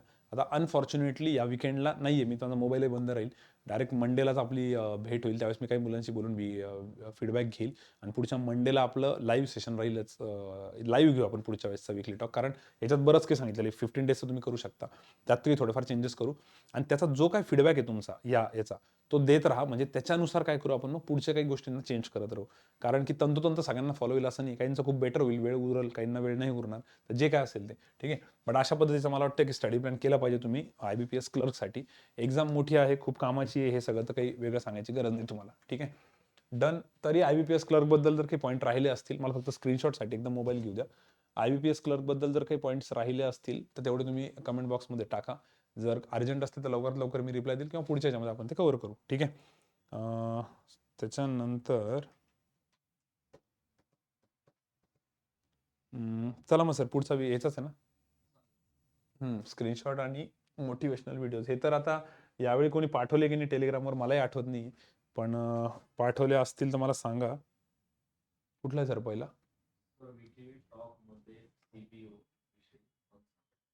ओके, तू उलट चालू केलंय का? ओके, ठीक आहे. तुझं सांगतो तो. हां, विकली टॉकमध्ये सर CBO विषयी पण सांगा असं एकाने सांगितलं होतं. स्क्रीनशॉटचं सेक्शन चालू झालं आहे ना. आता याच्यामध्ये असं आहे, CBOचं अनफॉर्च्युनेटली एक तर महाराष्ट्रात नाही आहे, ठीक आहे, जागाच नाही आहे. आणि बरेच जण मग आता त्या त्या हिशोबाने त्यांना जी जी लँग्वेज येते, काही गुजरात, काही हरियाणा टाईप तिकडनं अप्लाय करताय. दुसरी गोष्ट, त्यात कॉन्टेंट येणारच नाही आहे. सगळ्यात मोठा शॉक, कॉन्टेंट येणारच नाही सिलेबसमध्ये. आणि बऱ्याच मुलांनी रेकॉर्डेड बॅचेस पण घेऊन ठेवलं होतं CBOसाठी. मग ते म्हणत होते की सर जाऊ दे, आता पुढच्या वर्षीच्या स्केल टूसाठी किंवा आधीच दुसरी एखादी एक्झाम आली तिच्या स्केल टूसाठी आम्ही प्रिपेअर करू. तर मुलांचा 2 गोष्टींमुळे पूर्णच मूड गेलेला आहे. एक तर कॉन्टेलर नाही आणि दुसरं म्हणजे महाराष्ट्रात जागाच नाही म्हणून, ठीक आहे. बट स्टील तुम्ही आता तुमच्या हिशोबाने अप्लाय करू शकता. पण मला असं वाटतंय CBOसाठी जशी ती ॲडव्हर्टाइजमेंट आली, मुलांचा थोडा इंटरेस्ट कमी झाला. तर आता ज्याने कोणी मला मेसेज केला होता त्यांना मी एवढंच सांगेल की सगळ्यात महत्त्वाचं, जे कोणी CBO म्हणून ऑलरेडी लागलेले आहेत आपल्या क्लासचे, तुम्ही मला कॉन्टॅक्ट करा, मी तुम्हाला त्यांचे नंबर देतो. त्यांच्याकडनं तुम्ही बँकिंगचं किंवा अजून कुठलं आम्ही काय करू किंवा काय असं वेगळं होतं, कारण की त्यांनी आता बरेच रूल्स त्यामध्ये चेंज केले ना. तुमचा एक्सपिरियन्स पण ते फार तर फार 2 इन्क्रीमेंटपर्यंतच ठेवत आहे. तर त्या गोष्टींसाठी तुम्ही त्यांना थोडंसं एकदा डिस्कस करून बघा की आता कॉन्टेलर नाहीत आम्ही, बाकीच्यांचं कसं बघू आणि कुठून अप्लाय केलं पाहिजे, त्यांना काही तिकडची न्यूज आहे का. अदरवाईज तर तुमच्या कन्व्हिनियंटने तुम्ही करू शकता, पण थोडा इंटरेस्ट कमीच आहे मुलांचा, ठीक आहे. त्यामुळे ज्यांचं आहे सिलेक्टेड मुलांचा, त्यांनी डायरेक्ट कॉन्टॅक्ट करा. तुम्हाला काही नंबर देतो, त्यांना फक्त एक पोलाइटली विचारा कोणता टाईम अवेलेबल, एक 5-10 मिनटं संध्याकाळच्या वेळेला त्यांच्याशी बोलून बघा, ठीक आहे. त्यानंतर सर पुढचा कोणता आहे तुमच्याकडे, कोणता आहे? केसलेट टेलिग्रामला सेंड केलेली आहे. ओके, मला अशा बऱ्याच जणांनी केसलेट सेंड केल्या, तर चांगली गोष्ट आहे. असं फक्त सांगत जा की, कारण मी टेलिग्राम आणि व्हॉट्सअप बघतच नाही, ठीक आहे. टेलिग्राम व्हॉट्सअप डायरेक्ट बंद केले. फक्त मुलांचे कॉल्स फोनवरती डायरेक्ट सगळ्या मुलांना एंटरटेन केलं जातं आणि टेक्स्ट मेसेजला थोडासा वेळ लागतो. व्हॉट्सअप टेलिग्राम बघत आहे. त्यामुळे असं जर कोणी काही इम्पॉर्टंट टेलिग्राम, केसलेट किंवा काही पाठवलं असेल तर फक्त प्लीज मेसेज करून सांगा. तुमचं नावही सांगा टेलिग्रामवर काय, कारण कधी कधी तुमचं टेलिग्रामचं नाव वेगळं असतं, माझ्याकडे नाव वेगळं सेव्ह असतं किंवा नंबरच नसतो सेव्ह, ठीक आहे. झालं ना? हा, ओके. पुढचा कोणता आहे?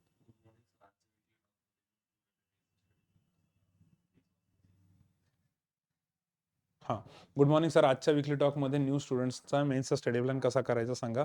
म्हणजे आत्तापर्यंत आम्ही फक्त प्रीचा अभ्यास केलेला आहे. तर मी आत्ता जो सांगितला ना मेन्सचा, जस्ट याच्या अगोदरचा IBPS क्लर्कचा हा तुम्ही करा बिंदास, काहीच प्रॉब्लेम नाही. फक्त हा एक वीक करून याचा फीडबॅक द्या. पुढच्या मंगळवारी वगैरे बोला, कारण या विकेंडला नाही आहे मी. तर त्याच्याने मला बरीच आयडिया येऊन जाईल की काय तुमचं चालू आहे, त्यात काय चेंजेस करायचे, ठीक आहे. हां, पुढचा सर. हां, हॅलो सर, 4th बॅचची स्टुडंट आहे. माझी इतका अटेम्प्ट आहे, 12 तारखेला झालेली आहे. याच्यानुसार काही चेंजेस करायचे का रिव्ह्यूमध्ये, सगळं सांगितलं मी. आणि चांगला अटेम्प्ट आहे, it's a very good attempt. किती आहे? 21, 25, 30 म्हणजे 51 plus 30, 76. 76 is a very good attempt, काहीच प्रॉब्लेम. मी ऑलरेडी रिव्ह्यू दिलेला आहे सर, ठीक आहे. पुढचा.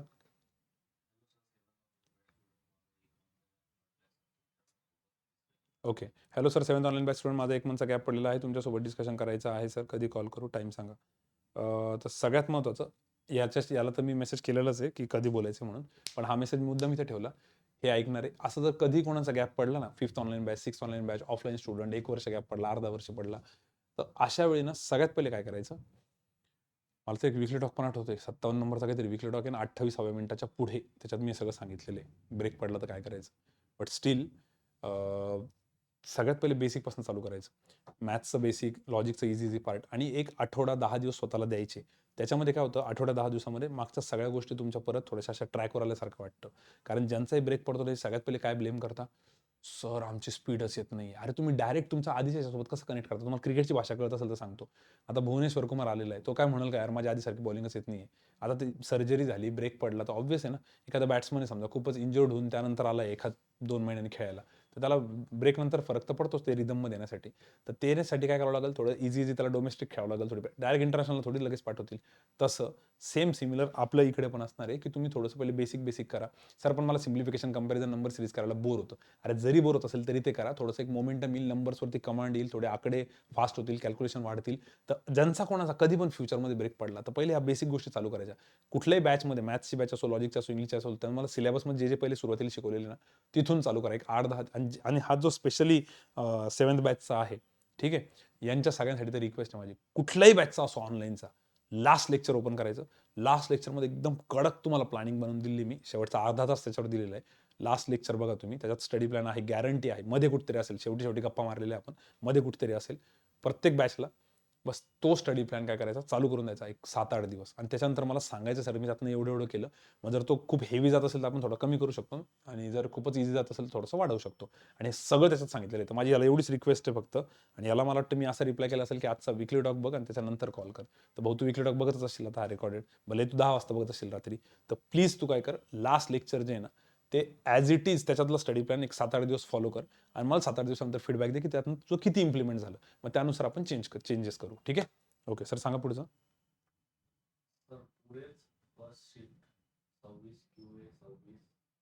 हां, सकाळ टुडेज फर्स्ट शिफ्ट इतका अटेम्प्ट झाला. खूप छान अटेम्प्ट आहे हा पण. सर मी जॉईन केलेला आहे ADCC, तर पुढचा स्टडी प्लॅन कसा करू? आता ज्याने कोणी हा मेसेज केला आहे त्याचा पेपर तर खूप छान गेला, आणि त्याचं असं म्हणणं असणार आहे की मी ADCC बँक जॉईन केली आहे आणि तरी मला पुढे अभ्यास करायचा आहे, तर मी कसं करू? आता पुढे अभ्यास करायचा आहे मी कसं करू? तर माझं तरी एवढं म्हणणं आहे की पहिली गोष्ट तर तुम्हाला तेवढा वेळ नाही भेटणार आधीसारखा. त्याच्यामुळे तुम्ही काय करा, आता फक्त ते एक मोमेंटम कंटिन्यू ठेवण्यासाठी आपले टेलिग्रामचे सेशन्स तुम्ही जसे आधी करत होते, तर ते ऑफलाईन का होईना पण टेलिग्रामच्या सेशननुसार कॉन्टेलरची थोडी प्रॅक्टिस चालू ठेवा, किंवा यूट्यूबचे सेशन जरी बघितले आधीचे रेकॉर्डेड तरी चालेल. फक्त तुम्हाला मोमेंटम कंटिन्यू ठेवायचं. 1-1.5 तास रोज मॅथ्स एलआरला द्यायचा. इंग्लिशची मॅडम जसं म्हटलं तसं रीडिंग चालू ठेवायची, आणि जीएचं थोडंफार वाचत राहायचं. बस हे, याला असं खूप तुम्ही कुठल्या एक्झाम ओरिएंटेड तसा नका विचार करू. फक्त जस्ट एक मोमेंटम चालू ठेवायचं. ठीक आहे. ज्याने कोणी हा मेसेज केलेला आहे, तर तुम्ही रोजचा अर्धा-पाऊण तास इंग्लिशची रीडिंग, 45 मिनिटापर्यंत जीएचं थोडंसं प्रिपरेशन, आणि 1-1.5 तासापर्यंत कॉन्ट एलआरचं, एक तर टेलिग्रामवरनं किंवा यूट्यूबच्या चॅनलवरनं आपल्या, त्याच्यावरनं जरी, कारण त्यात सगळं सॉर्टेड दिलेलं आहे. बस तेवढं केलं तरी चालेल. आणि वीकेंडला थोडा वेळ भेटला तर मॉक टेस्ट देत राहायची. प्रीची जरी दिली सुरुवातीला तरी काही हरकत नाही आहे. तुमचं मोमेंटम चालू राहील, आणि असं तुम्ही 8-10 दिवस करा, आणि मग मला फोन करून सांगा परत, ज्याने कोणी मला मेसेज केलेला आहे की सर माझं इतकं जमतं, इतकं नाही जमत आहे. डायरेक्ट फोनच करा. मेसेज तर मी टेलिग्राम व्हॉट्सअपचे बघत नाही. कॉल करा किंवा टेक्स्ट मेसेज करा, असं आपण बघून घेऊ. ठीक आहे. हे सगळ्यांनी असंच करायचं. सर पुढचा.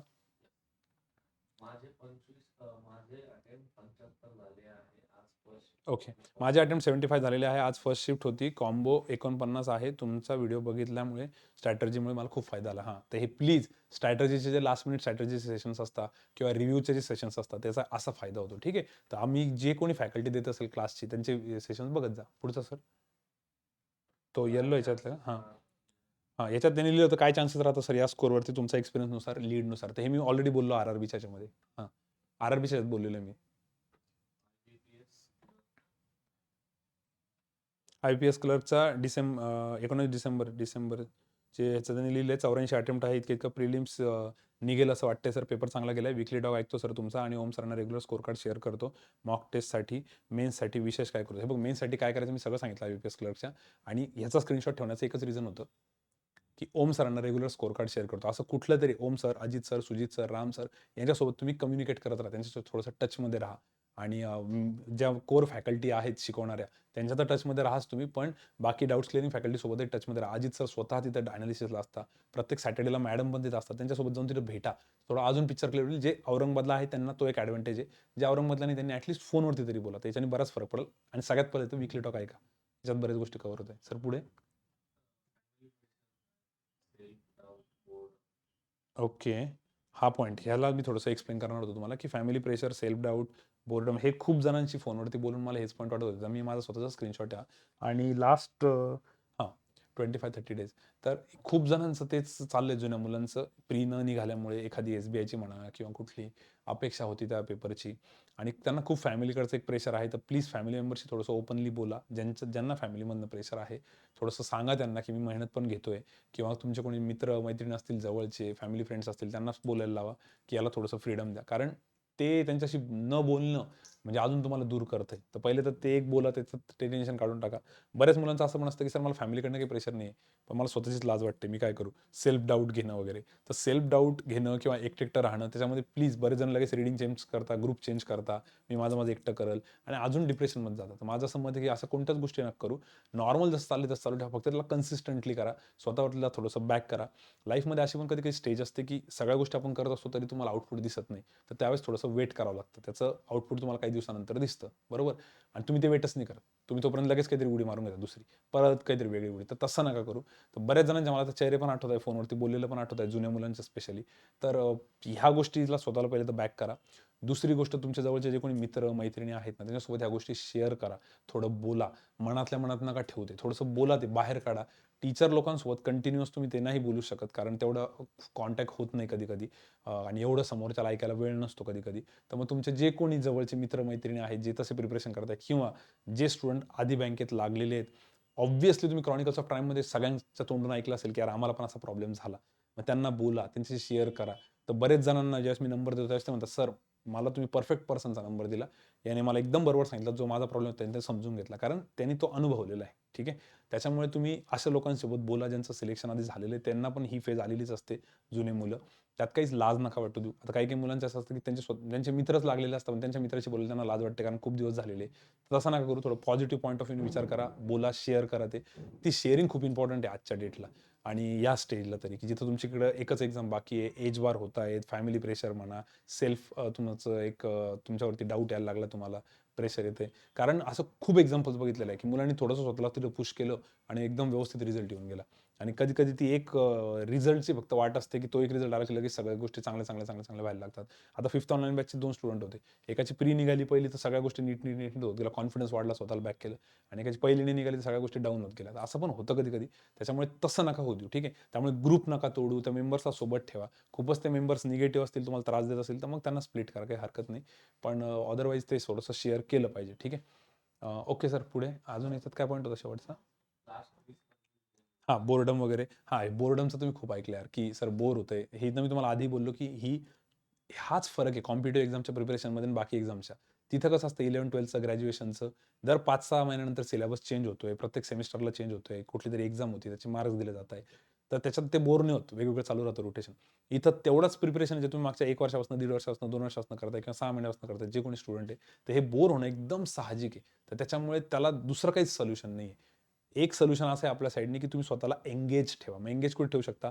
Telegram लाईव्हमध्ये, YouTube लाईव्हमध्ये आणि ते पण एकटं नका करू एखाद्या रीडिंगमध्ये जाऊन. तिथं सगळ्या मित्रांसोबत करा. जेणेकरून तुमचा वेळ कसा चालला, तुम्हाला ते वाटणारच नाही, की तुमचा वेळ चाललेला आहे म्हणून. ज्यावेळेस मुलं तुम्ही असं एकटं करता, त्यावेळेस तुमच्या डोक्यात ते विचार यायला चालू होतात आणि ते विचार खूप मनाला खाऊन जातात. त्यामुळे मॉकमध्ये तुम्हाला येस नोची स्ट्रॅटेजी सांगितली. तुम्ही मॉक देत असताना कोणाला तरी बाजूला बसवा. तुम्ही कोणाच तरी जाऊन मॉक टेस्ट बघा. काही लाज नका वाटू देऊ. त्याला 2 गोष्टीचं तुम्ही पण सजेशन देऊ शकता. म्हणजे असं नाही, की तुम्ही एखाद्याची मॉक टेस्ट बघताय म्हणजे तुम्ही त्याच्यापेक्षा खूपच भारीच पाहिजे. तरी पण तुम्ही त्याला सजेशन देऊ शकता आणि त्याला पण काही ना काहीतरी त्याच्याकडनं पण शिकायला भेटेल. तर त्यात तुमचा इगो थोडा खिशात ठेवा. तर ह्या गोष्टी अति जास्त मॅटर करतील जर तुम्ही त्याला त्या पॉइंट ऑफ व्ह्यूने बघितलं तर. आता तुमच्यावरती की तुम्ही त्याला खरंच किती ओपन अप होता, शेअर करता, किती लवकर गिव्ह अप करता. तर ते नका करू. मला तरी वाटतंय तसं थोडासा विचार केला पाहिजे आणि एंगेज करा स्वतःला वेगवेगळ्या ॲक्टिव्हिटीजमध्ये. ह्या Telegramच्या ॲक्टिव्हिटीज म्हणा किंवा हे कसं ठेवलेलं आहे, की मुलांकडून अभ्यास झाला पाहिजे किंवा तुम्ही Telegramच्या ॲक्टिव्हिटीज करा असं नाही म्हणते मी. तुम्ही 5-6 जणांचा ग्रुप बनवून तुम्ही तुमची पझलची प्रॅक्टिस करू शकता. फक्त बिझी ठेवा स्वतःला. असं रिकामं नका राहू. ठीक आहे. आणि मुलं हीच चूक करतात. एखादी प्री निघाली की लगेच स्वतःला दूर ठेवतात बाकीच्यांपासून. तसं नका करू. उलटं ते जवळच पाहिजे तुम्ही सगळ्यांच्या. हां सर, पुढे काय बाकी अजून?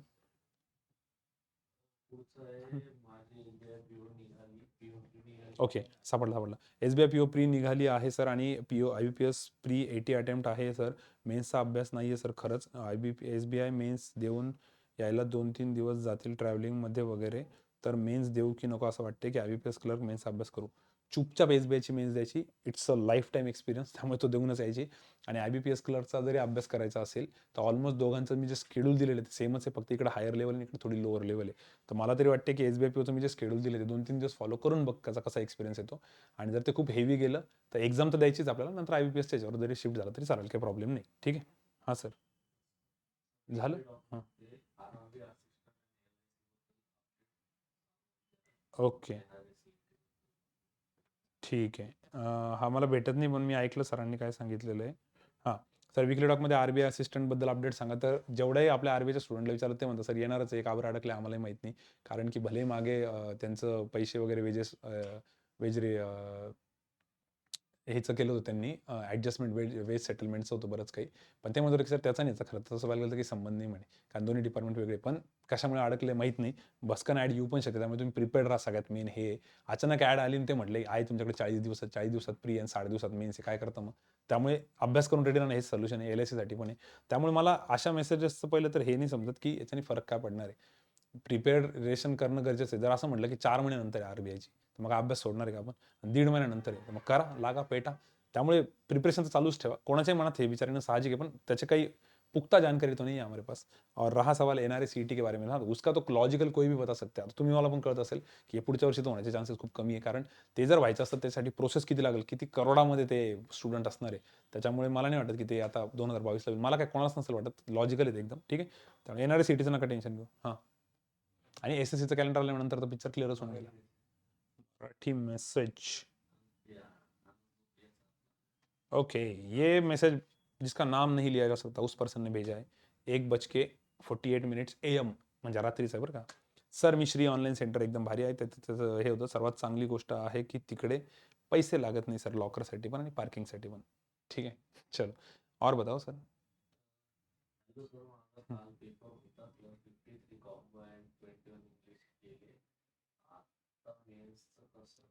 झालं झालं. म्हणजे ह्या विकली टॉकचं ऑलरेडी बोललेलं आहे. ठीक आहे. मेन्सचं कसं करू सगळं सांगितलं, काही टेन्शन नाही घेऊ. ठीक आहे. मी सगळे मेसेजेस तर नाही ठेवले, पण एखादा रिपीट आला असेल या टाईपचा. अदरवाईज आम्ही शक्यतो वेगळेच ठेवतो. ठीक आहे. तर आता लास्ट पॉईंट तुमचं मोटिवेशनल व्हिडिओज आणि पिक्स. तर मोटिवेशनल व्हिडिओज आणि पिक्स तर जर मला कोणी पाठवले असेल एखादा चांगला व्हिडिओ किंवा पिक्स तर फक्त एकदा फोन करून सांगा किंवा टेक्स्ट मेसेज करून सांगा सर पाठवलेला आहे. आजच्या विकली टॉकच्या खाली टाकून द्या म्हणून. माझा मोबाईल ऑनच आहे, आज बंद नाही केलेला. आणि दुसरं, सॅटर्डे संडेला मोबाईल शक्यतो बंद राहतो आणि ह्या विकेंडला तर आउटसाईड असणार आहे, त्यामुळे बंद राहील. त्यामुळे कोणाचं काही अर्जंट काम असलं तर आज उद्यामध्ये बोलून घ्या. ठीक आहे. दुसरी गोष्ट, खूप जणांशी सकाळपासून तर कंटिन्यू फोनवर होतो. आताही मिस कॉल चालू आहे. आताही आम्ही तेच करणार आहे, सगळं पटापट पटापट आवरून घेणार आहे. या विकेंडला तेवढं बोलणं नाही येणार. त्यानंतर सेशन्स जे आहेत IBPS SOचे ते या थर्सडेलाच होईल. त्याच्यानंतर टेलिग्राम व्हॉट्सअपचे मेसेजेस मी कोणाचेच बघत नाही, त्यामुळे तिकडे कोणी मेसेज करू पण नका. काही अर्जंट असेल तर डायरेक्ट कॉल करा किंवा टेक्स्ट मेसेज टाका किंवा कॉलच करा सगळ्यात मेन. मी कॉल बॅक करेलच, पक्का करतो. ठीक आहे. डन. सो आय होप तुम्हाला सेशन इम्पॉर्टंट वाटलं असेल तर बघा तुमच्या तुमच्या हिशोबाने. तुम्ही कमेंट्स करा अजून की काय काय पॉईंट्स राहिले काय नाही. आणि एक 15 डेजसाठी तरी हा प्लॅन फॉलो करा. नेक्स्ट विकली टॉक जो आहे तो कदाचित मंगळवारी होऊ शकतो आपला, पण तो लाईव्ह होईल. ठीक आहे. तुमचे रिव्ह्यूज घेऊन, कारण मी यायलाच मला सोमवार होईल, त्याकडेच मंगळवारी ठेवू. त्या हिशोबाने करा. अजून काही सजेशन असतील तर तेवढे नक्की कळवा. ठीक आहे. करायचं सर स्टॉप. चलो will stop here. Thank you so much. Bye bye.